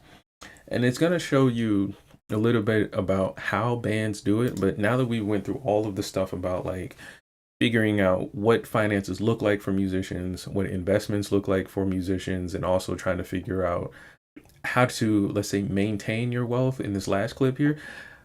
Let's watch another clip here where we see how it works with a group. Dead. Now what MTV does is it plays you half-an-hour documentaries of pregnant 16-year-olds. Long gone are the days where people will sit all day watching MTV2 or Scuzz or Kerrang TV or any of the other music channels. Sure, people do watch, but it's not the same as what it used to be. Videos are so much more throwaway than they ever have been. So this idea of spending loads and loads of money on a music video is kind of obsolete because people want to watch it and throw it away. And yes, you do need one. So this is where creativity and doing things in a slightly cheaper way definitely help. Now you can spend anything up to $10,000 for a decent music video, but I'm going to say if you've got $500, you can get something decent and professional for a music video. So let's just say March and May, we're also going to do music videos. Okay, first of all, before we get into this, just imagine thinking about like the logistics between doing this spreadsheet with 8 people, like an 8-person band, right? Again, we've been having this conversation so far about an hour or so with just no musical talk. We ain't hit no notes, no key signatures or anything like that. And it's just been over and over and over and over again proof that you need to get deep into the muck and mires of understanding your business, right? Tech Coach, what software am I using? I'm using OBS. I need to get better software, but I just actually bought a couple pieces of software. I upgraded my video editing with the Final Cut Pro. But yeah, I'm using OBS OBS. The measly OBS. It's acting right today. We ain't had to put the hammer down today, but it's acting right. But in this spreadsheet here, this is from 2020. He has income, sales, total income, budgets for each month, and then where the streams are coming from. The streams are actually pretty thorough. They got streaming, sales of music, which are CDs, and downloads. That's different from streaming, y'all. And then merchandise, subscriptions, ticket sales, Busking is actually a good one. Busking is a good way to find out how a crowd is going to respond to the music in real time. You can try new ideas, but it's again more volatile. But I wouldn't have thought that he would have added busking, because I don't think many musicians consider busking as like part of their job. Is more like a crowdfunding thing. I would put that with crowdfunding, which is next. And then publishing. Publishing is really kind of like whenever you're putting out music out to, let's say, record stores and things like that, or whenever you're trying to really dive into, let's say, putting your music into movies and shows and things like that. He has less operating expenses. So I'm assuming that means like operating expenses, like things he needs. I don't know why less is on there. But rehearsals, recording, marketing, which is like photo shoots and video shoots. That's what I've been trying to get more into lately, is getting into more photo shoots, because I don't have a lot of like stills and like just random videos to share. Musical equipment, including maintenance, I'm sorry. PR, public relations. So this is where you get like a team to actually communicate with your audience and things like that. Facebook ads, Instagram ads. I wouldn't put money in ads at all. Printing. So that probably means flyers. I would assume that means more so like flyers and stationery and things like that. Merchandise. That's probably where t-shirts and hoodies probably fits more. And then, pins and cups and mugs and stuff like that. Travel, accommodation, that one's kind of obvious. Insurance is probably going to be pretty expensive out of all of this. Rehearsals don't have to be a lot. I'm trying to think what else we went over that could be expensive. Yeah, travel and insurance might be the most expensive stuff on here. And then your website. Another thing about your website too, I had a website before for a band, and it is tedious, super tedious. So if you are going to get a website, that's a big investment. Most people will circumvent that with social media, but you need to get a .com. And I would do that investing as much as you can into the infrastructure of that. I think you need to really focus on developing, I guess, an understanding of what a website is, building a website, and how people navigate websites today. Because what I've seen with musicians is they'll do home pages or they'll do landing pages where just like a picture is just, hey, and then it's them with their instrument and the little resume and maybe some Facebook links. People aren't going to click on that, at least to stay there, right? So if you really want to like a banger website, try to make it compete. Right. And usually you got to find some developers out there, and they charge some good coin. OK, so this is the muck and mire you got to get into for your band's finances. Like, you guys play good music. You guys got cool looking hair. Your jeans are tattered. You guys look great. But you have to make sure all of this is in order. Like, when I started doing this stuff, a lot of my music slowed down because I'm a single man business. Right. But the next time you really consider dropping a song, go through all of this and then make sure you have a plan for all of this for expectations. This is where investment comes from. Now you can be like, okay, we're going to drop a song and we expect to make X amount of money. When you start making that kind of money, then you can figure out how you want to plan to use it. Like I said, if you get $100, should you spend $100, right? And it really comes into how you're going to look at the outcomes you want from your band. You would spend $100 if it meant your band would have like a really cool hotel to stay in. But would you spend that $100 if it meant that you would get the cool hotel, but you also couldn't park your van in a safe spot?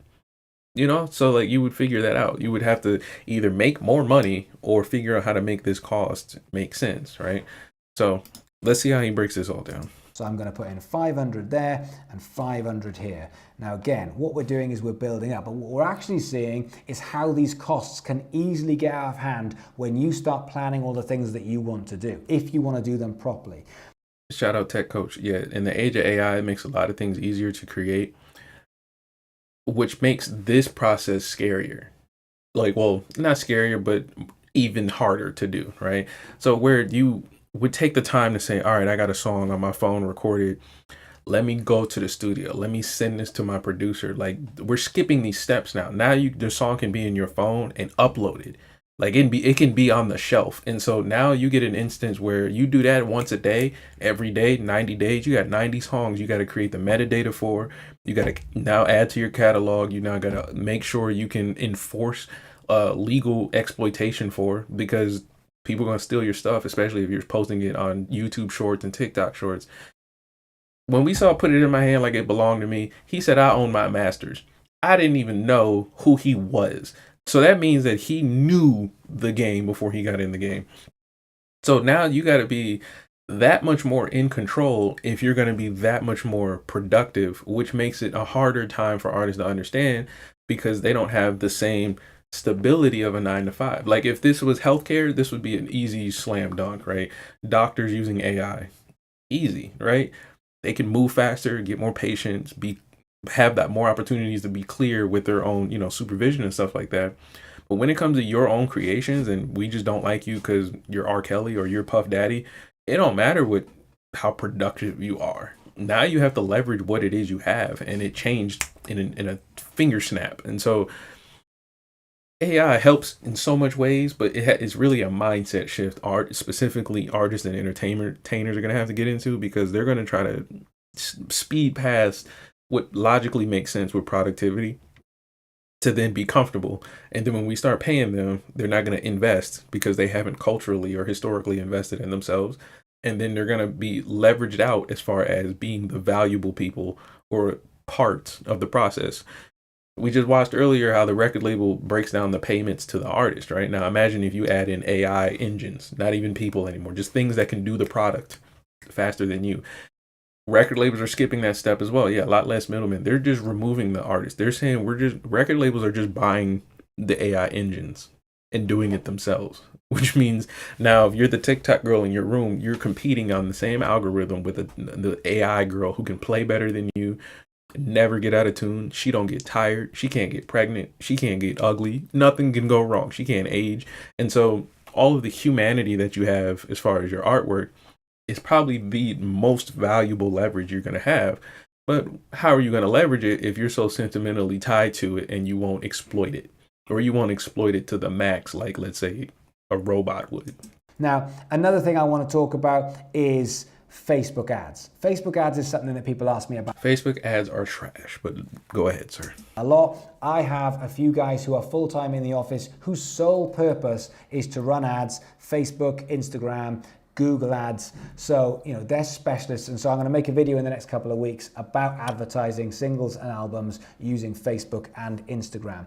But what I usually say is £5 a day. If you can spare that as a band, then it's not a huge amount of money, especially if you're splitting it between a few of you, and it really does go a long way. Now, the problem isn't Facebook ads, which people seem to think. It usually is the funnel that you're bringing people into. When people see the ad, what are they seeing? What's the message?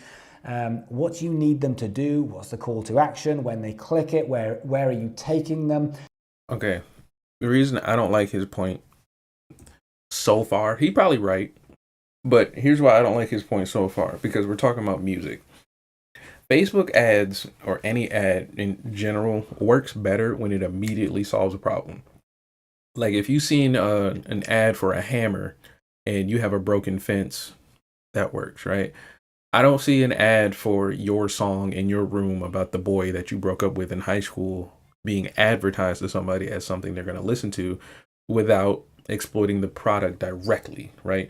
Meaning, like, if the hammer ad lets you pick up the hammer, feel how it weighs, and then bang a couple nails in, you're more likely to use it, right? But you're paying for that opportunity with Facebook. So I don't know how you would do that with music if you didn't have 19 other engines working alongside this Facebook ad to help you feel like you're getting your money's worth when you click on my little band ad. So he's either suggesting on Facebook ads you market live performances, which is even harder to do, or perhaps he's just saying promoting the brand's notoriety, because as far as like a product, it's music. It's not a necessity. It's like a gym membership. Most people don't care about being healthy or happy outside of an immediate fix, which is usually something that's not making them healthy or happy, right? Usually if it's something you broken, something you need bought, or something you need replaced, those are the best ads, and they're the easiest ads to do. As far as, hey, check out my album from my new band, I don't know how that's going to work with a Facebook ad. Into when people see the ad, what are they seeing? What's the message? What do you need them to do? What's the call to action? When they click it, where are you taking them? These are the questions that we need to answer, which we'll do in a full-time video. But for now, I want to put in, let's say, another $100 a month on Facebook ads. So I'm going to put That's too much money. Might be Instagram ads, but I'm just going to put them here into Facebook ads because that is the way I roll. Now, all of a sudden, within the year, we are already spending nearly $4,000 and we haven't gone on to merchandise. We haven't started with things like a website. What about things like merch? So let's look at the chart so far. He's showing that if you spent $100, and this is for each vertical column, a month. For rehearsal, you spent $100 a month. That would, by the end of the month, be $1,200. And then for photo shoots and marketing, let's say you only did 4 months out of the year, and you did 2 months for $200, and then 2 more months for $500 each. That brings you up to $1,400. And then Facebook ads on just that alone, $100 a month, you're now totaling at $3,800 a month, right? So here he's explaining how you could easily blow your budget, right? But I want you to think about what he's spending his money on, and then think about my question of, if you had $100, should you spend $100? It's a tough question to ask. I don't expect people to just be like, yeah, don't save a lot of money. No, just think about some of the things here, right? So let's say instead of Facebook ads, you took this $100 a month and spread that out over marketing and photo shoots. So now you can get a photo shoot every month for $1,200, and you'll save $200 on what you're already paying. So $200 extra more dollars, right? Let's say for rehearsal, we don't rehearse as often because we are talented musicians, right? So instead of doing, let's say, 2 times a week, we do 1 time a week. And we cut this price down to, I'm not going to cut it in half, but let's say like $75 a month, right? That would save money that then we can now put into recording. And because it's such a little investment, the $25 we're saving, we can't record every month. That would make sense. So 1, 2, 3, 4, we record 1 right here in May. Then continue next month, 1, 2, 3, 4. We have 2 months that we can spend $100 on recording. Now, $100 in recording might not be a lot, but if you go into the studio already rehearsed with all this rehearsal time you're clearly investing in, you probably wouldn't need that much recording time, right? What you really would need to spend money on after that is mixing and mastering, that of which you can use, later. Again, we're not spending any money on ads, right? The next thing here I see is musical equipment and including maintenance. I would probably take a small portion of my money and put it into that just every month consistently, just in case a reed breaks, an instrument fries out or something, or you need a new interface or something like that, or a new amp. PR, I wouldn't spend money on. Facebook ads, I wouldn't spend money on. Instagram ads, I wouldn't spend money on. Why? Is because those 3 things for me, I feel like you should be in control of, as far as you should have your mission statement as far as like what you represent as a band. And then you should kind of be clear that you're here for music, right? So I think that's the main thing. Printing and merchandise, you can invest in that, but I really wouldn't try to invest too heavily in that, because you're not selling print and merchandise. You're here to sell music, right? And it's printing and merchandise is a supplement. So we just got to keep that in our mindset. We're not McDonald's selling Coca-Cola products. This is not that kind of business model, right? If you do that, then people will come to your shows for t-shirts and not for your songs, right? Travel and accommodation and insurance, those will be investment categories. So those have to be funded monthly. I would be doing those every month. But again, with this $3,800, I'm considering probably taking a bunch of this marketing and photo shoot budget out of here and spreading it amongst the merchandise, travel accommodations, insurance, and website. I'd probably take merchandise out and just do travel, insurance, and website, with probably insurance and website being the biggest investments there. So that's how I would do that with this $3,800. I'm pointing that out though, because his example is using ads. And I think the reason he's using ads in his example is because most people think ads work. Most people think if I put an ad in front of you, you'll click it. But the problem is that you're spending the money. You're not getting an ROI. So you'll get more of an ROI if your band rehearses. You'll get more of an ROI if your band invests in recording because you can build your catalog. You'll get more ROI, which is return on investment, if you invest in musical equipment and maintenance because you can keep your equipment longer, keep playing longer. You'll get more ROI on travel, accommodation, insurance, and your website because you can live in better hotels, get gym memberships, eat better food, which gives you a healthy body, which means that the insurance premium goes down because you don't look sickly, you don't do drugs and live like a druggy, junkie rock star. You can now leverage that against your insurance costs. Come on, y'all, let's get it together here. And then the last thing you can do is invest in your website because your website is your real estate today. Social media is not your real estate. Even I need to get a website because being on YouTube, being on Instagram, being on TikTok, being on Twitch, being on Discord, being on Blue Sky, being on Lemonade, being on any of these apps does not leverage you directly any benefits, okay? But with all that being said, should you spend all $3,800 right here, right? So let's take it for another angle before we get back into the video. You have $3,800. If I had $3,800 right now and you gave me this operating list, 1,200 of that would go into recording. 1,000 of that would go into insurance and the website, and I just wouldn't travel for about 3 years. Yep, I wouldn't travel for like 3 years and just do that. 3 years, and then right around 2.5 years, I'll probably take a look at the budget and see how that's looking as far as consistency and growth, because obviously the rest of that money would just be investing, into things and things like that. But that's the part I think a lot of artists won't figure out. An artist or a band will look at this operating list and try to spread this 3,800 around and make sure everything fits in here. But really what I would do is have like time frames to how this 3,800 is spread around, right? Yes, you're going to spend the whole 3,800, but how you spend it makes sense for your goal, has to make sense for your goals, right? I would spend this 3,800 more towards leveraging my talents to make more money, not leveraging the money to bring me market share, if that makes sense. And the reason why I would take that approach is because we're not solving a problem, right? This isn't fitness. This isn't plumbing. This isn't HVAC. This isn't something, we're not selling weed. Like, it doesn't sell itself. So us spending a bunch of money trying to convince people to buy something that isn't a thing itself, we need to rethink that. This would be better to get more of a focus on infrastructure, on developing product infrastructure. That's where I would be focusing a lot of money starting out. Tech Coach says, how would you recommend to get visibility?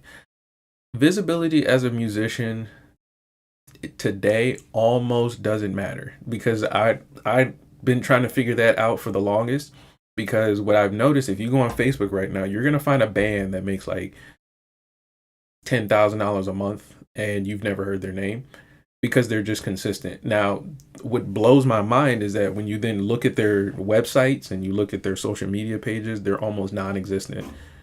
It's like they don't participate in social media at all, which is so weird, because that's exactly like he's saying, like, you should be paying for ads and you should be paying for Instagram ads. So what I think artists are actually doing when it comes to getting visibility is they're becoming household names through lifestyle.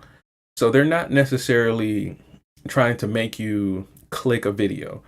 They're trying to make you believe in them, right? I was watching a video this morning actually about this artist, Hobo Johnson. Never heard of the dude, right? And he's apparently like a white dude who does like a mix of rap, folk, and like kind of like punk kind of like music. But people are attached to what he's making less because of how skillful he is on the mic or how his vocals are perfect or how he looks amazing or something like that. They're really attached to who he is because he's like raw in terms of like just being a weird little white dude, right? But people either really love it or really hate it, and it brings what you're looking for, visibility, because it makes people react viscerally. Now, he's found a way to harness the good side of it because there are people who, for whatever reason, really relate to what he's talking about, which is like, I think is like being an awkward young man trying to date, trying to navigate growing up as a man and things like that. So there's a lot of people that relate to that and want to learn about that perspective, which brings visibility. The other side of that is how awkward it looks and how much he's struggling with it. So people will then shame or criticize what it looks like because they want it to look a certain way. So this can go different ways, and that's why there's no real right way to say it and why I'm against ads. Because if you just took his music and just put it on an ad like the way I found it, the ad I found, the person was actually making fun of him.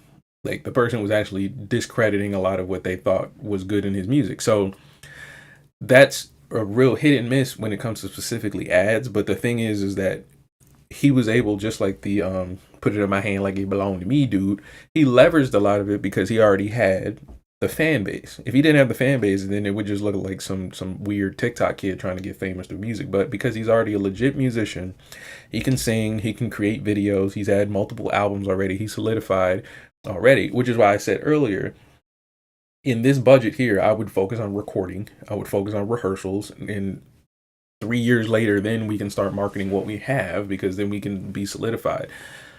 So now if we were to think about, let's say, a not so positive act, let's say like a rapper, right? Let's pick like a female stripper rapper. How would you then get visibility, right? Part of that is, again, lifestyle. Who would like this? Who would play this in their house? Who would want to live this type of lifestyle you're projecting, or at least relate to it, right? And that's how you would get, like, you would see really, really raunchy rap music into family households and family car radios, because the lifestyle that people are living is more of a mindset when it comes to hip hop and things like that. Most people ain't gangbanging. Most people ain't running around the street doing drugs, like, you know, out in the open. Like the songs would be like, I just walk around smoking weed, blow it in your face. Like nobody's really doing that. And if they're doing it with respect to like getting away with it. So with that being understood, what they then have to do to get visibility is to market identity and some kind of, let's say, relatability to it. So now you'll see, or at least from when I was growing up, people who used to smoke weed, it was kind of like, oh, those guys smoke weed, until they started showing a bunch of people smoking weed that weren't rappers. Then it was like, oh, I guess if I smoke weed, I'm kind of like, I fit in. And then people who smoke weed became kind of cool. When it wasn't weed, it was wearing a long white t-shirt. When it wasn't the long white t-shirt, it was drinking Cristal. And so it just keeps going and going and going and going. But these are how they find visibility without paying for ads. This is how they find visibility without having to like force you to like something, but it really, really feels like something you're missing out. Drake made a good understanding of that, or at least explanation of that, when he said, I guess it was the Control verse by Kendrick. When that first came out, Drake was like, what people are doing is they're trying to create moments. They're trying to create memories. And that's what that is. That's how you create visibility. Because just going in the studio, getting your keys right, your key signatures right, and playing the right music doesn't necessarily garner the visibility you want from the planet, right? The planet doesn't want to see you play good music because the planet is looking for a problem solved. Like I said, it's really hard to solve a problem with music alone. So now that we've pretty much clarified how I would run this budget, let's see how he breaks down, because I wouldn't have used ads at all. But let's see how he continues to break this down. We are already spending nearly $4,000 and we haven't gone on to merchandise. We haven't started with things like a website. What about things like merch? Now, why you didn't start these things should be answered. I want to know, why didn't you start with those things? Actually record the next single or the album. All of these costs start to rack up, and that's why I think every single band needs a cash flow. Then we go on to the income side of the cash flow, and let me tell you something, it is still amazing that I am having conversations on a daily basis about selling music. People are still commenting, it's happened twice today, saying, why can't you sell music? It's not my fault. People don't buy music. Music's free. That's just the way it works. I feel like we need to move past this. Music is on Spotify, it's on Deezer, it's on YouTube, or it's on a CD. If it's on a CD, most people don't have a CD player, so therefore it's merchandise. They will buy it as a souvenir, but they're not buying it to use it. That's where they go to Spotify. And you say, but what about vinyl? Vinyl is the up and coming thing now. Well, if you actually look at the stats of vinyl in the top 40 albums that were released and went into the top 40 in 2019, 50% of them are old artists. In fact, 50% of them are dead. So, you know, Pink Floyd, the Beatles, David Bowie. Now, okay, I'm glad he's pointing this out too. I'm pretty sure most of you could have guessed that, but the issue is that it's leverage. The people who make the money that this hypothetical conversation he's having with this artist, the people who make the money in here are the record labels, because they have already leveraged after you die or after you're the hottest thing in the world, that we can still make vinyls, records, and you remember now that's what I call hits or whatever, 1, 2, 3, 4, 5, 6, 30, 40, 50, those things. Those are record labels keeping their catalogs fresh in your minds, right? You guys asked how to get visibility. Well, that's how you do it. You keep putting the merchandise in people's face and just saying, yeah, you remember that time when you were 12 and this song came out? Well, come buy it again. We remastered it and turned the bass up a little. And they're going to do it again and again. And I've noticed it with even like my own family and people close to me. They still listen to music from the 1900s. And I say it that way to make it sound funny, but it's 90s R&B, boom bap hip hop, A Tribe Called Quest, Puff Daddy, R. Kelly. Like, these legacy acts, as he was saying, are the ones that are actually upholding a lot of the merchandise music sale value that you see today. So in terms of investment, what should you be investing in? And that's what he's getting into here, is that when you're thinking about income, what should you be investing your productivity and energy into? When you're thinking about, let's say, spending money, like I was saying, all that time with rehearsal don't really make sense if you're going to dump the rest of your money into ads, right? And so what are we really talking about? The other side of this that he probably hasn't dove into is salaries. I want you to think about the job you have now, where you go to work and you pay your bills.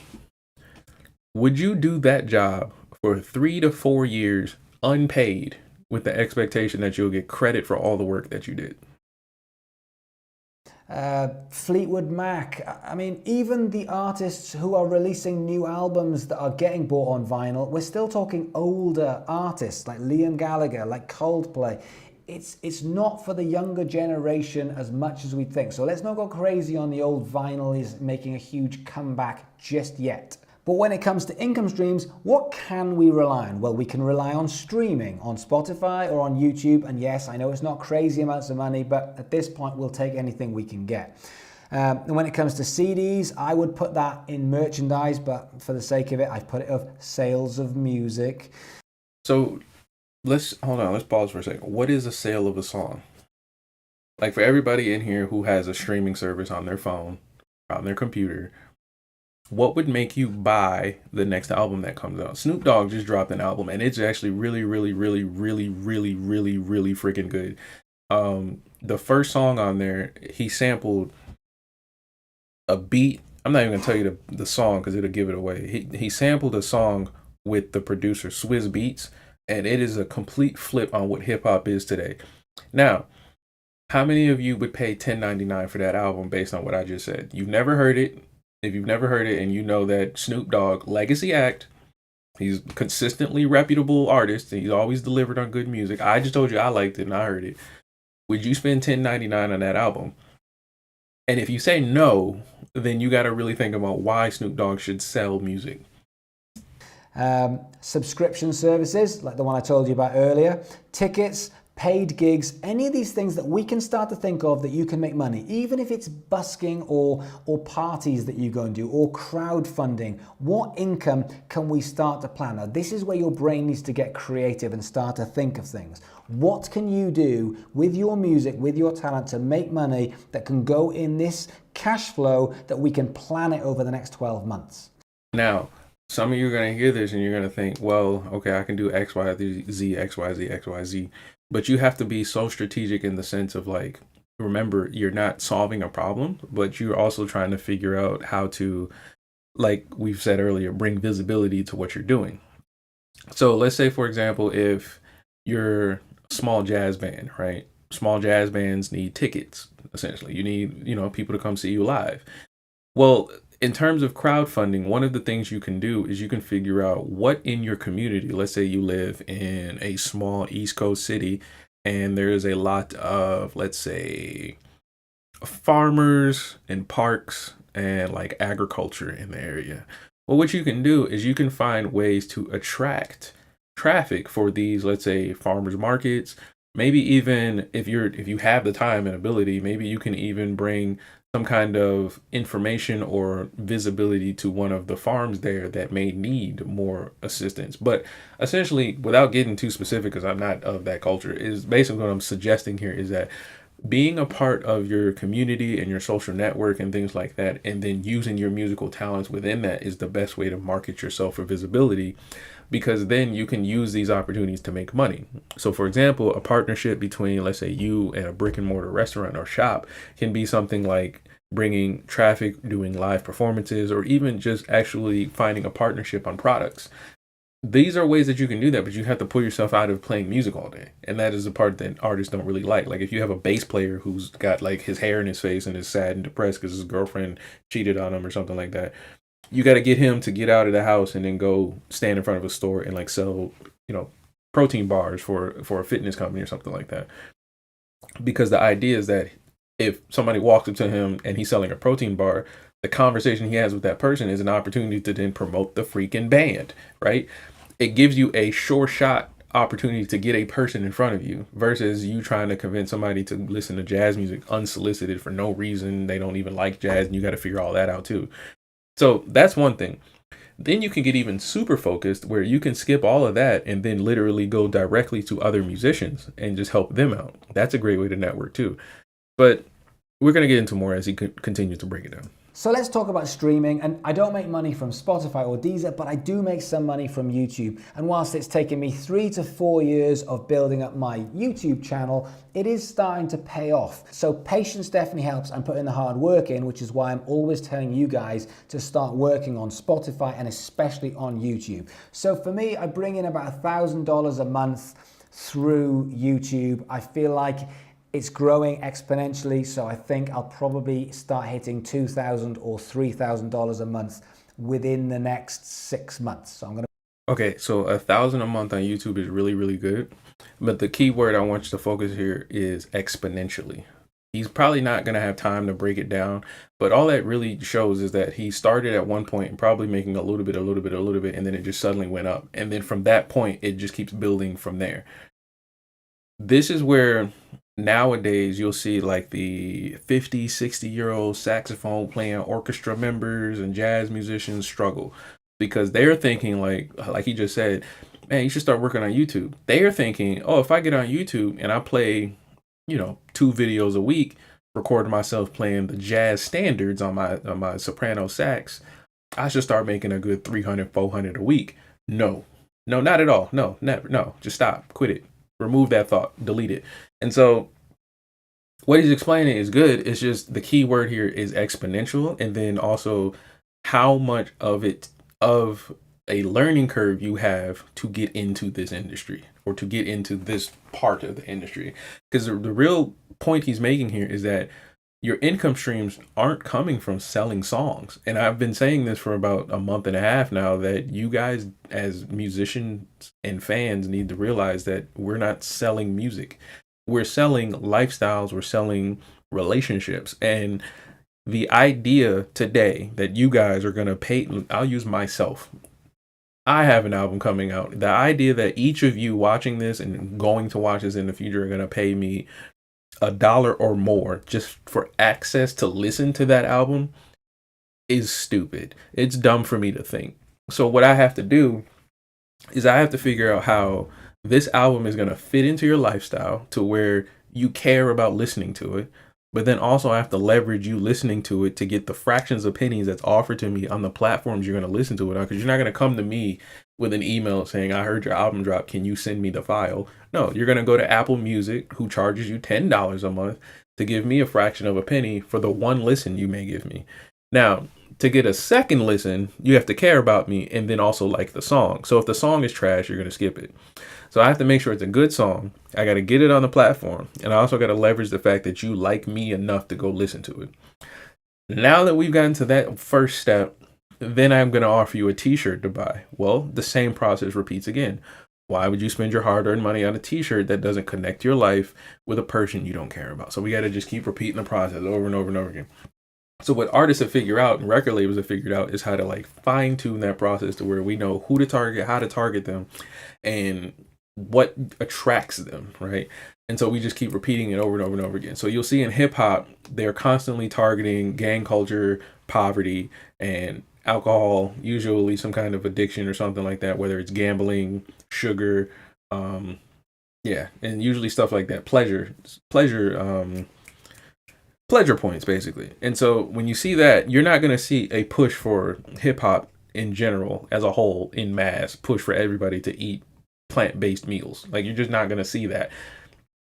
And so a lot of times now when you're struggling with figuring out what to invest in as a musician, you got to really navigate what it is that you think your fans are into, what your fans understand, and what your fans are actually investing in. Because the idea that you're just going to sit up here and just make music all day and we're going to invest in your little career because we like you is not really going to work, which is why he's saying what he's saying. You're not selling music anymore. To put that in.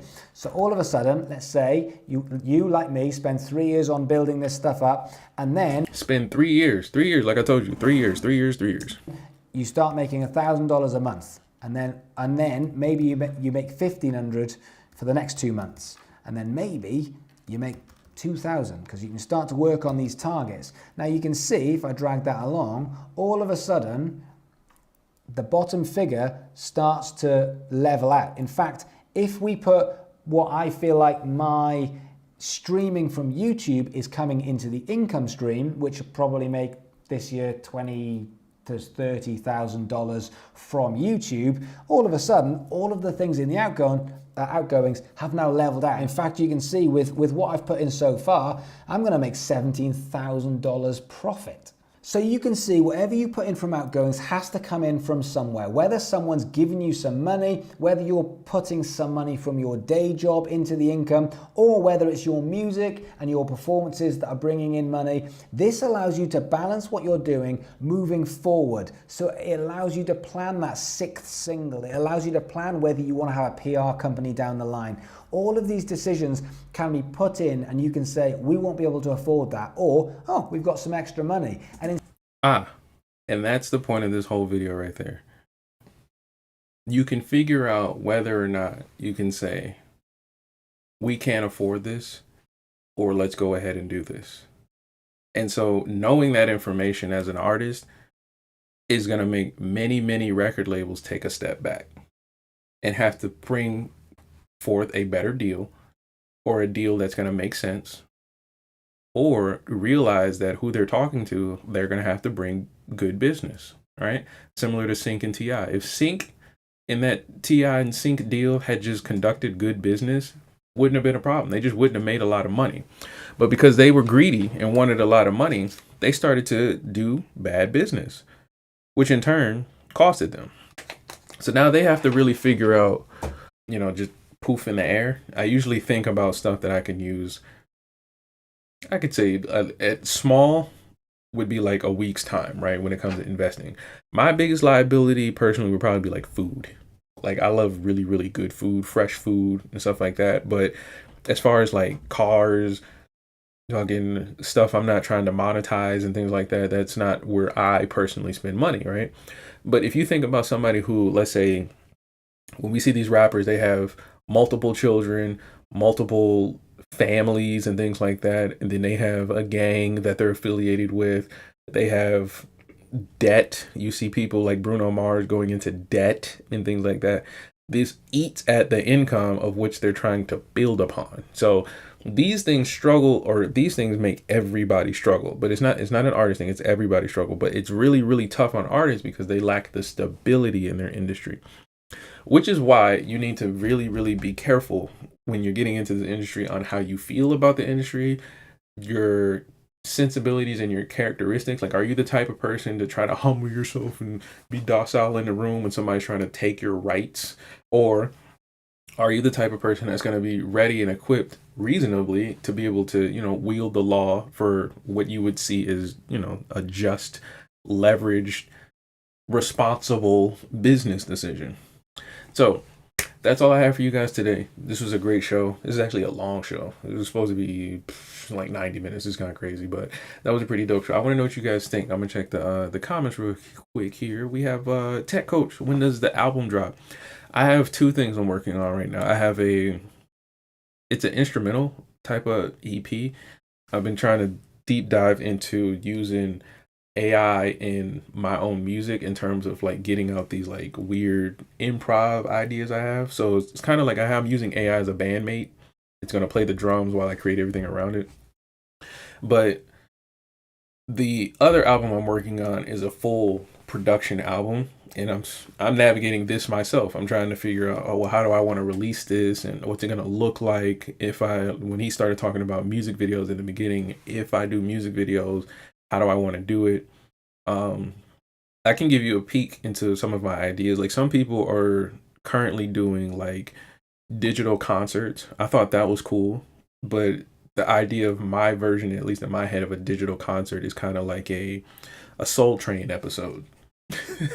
So I have like weird ideas in my head that I want to try to make sense first before I actually like just dump a song. Because you see on the profile, I have music out. I have music I improv with. I have music I fully recorded and mixed and stuff like that. But when we get into these conversations about like investing and making sure the fans are getting what they want and stuff like that, I too have to think about these things as well. And so, yeah, it's a lot going on. But yeah, that's how the live stream goes. See, and I started live streaming trying to think like, oh, I do probably like quick little 10 minutes when I started live streaming. And I started talking about a topic. It was 40 minutes going in. So, but yep, that's all we have for us today, y'all. This was a great episode of Musician Talks with your boy DameSmiff.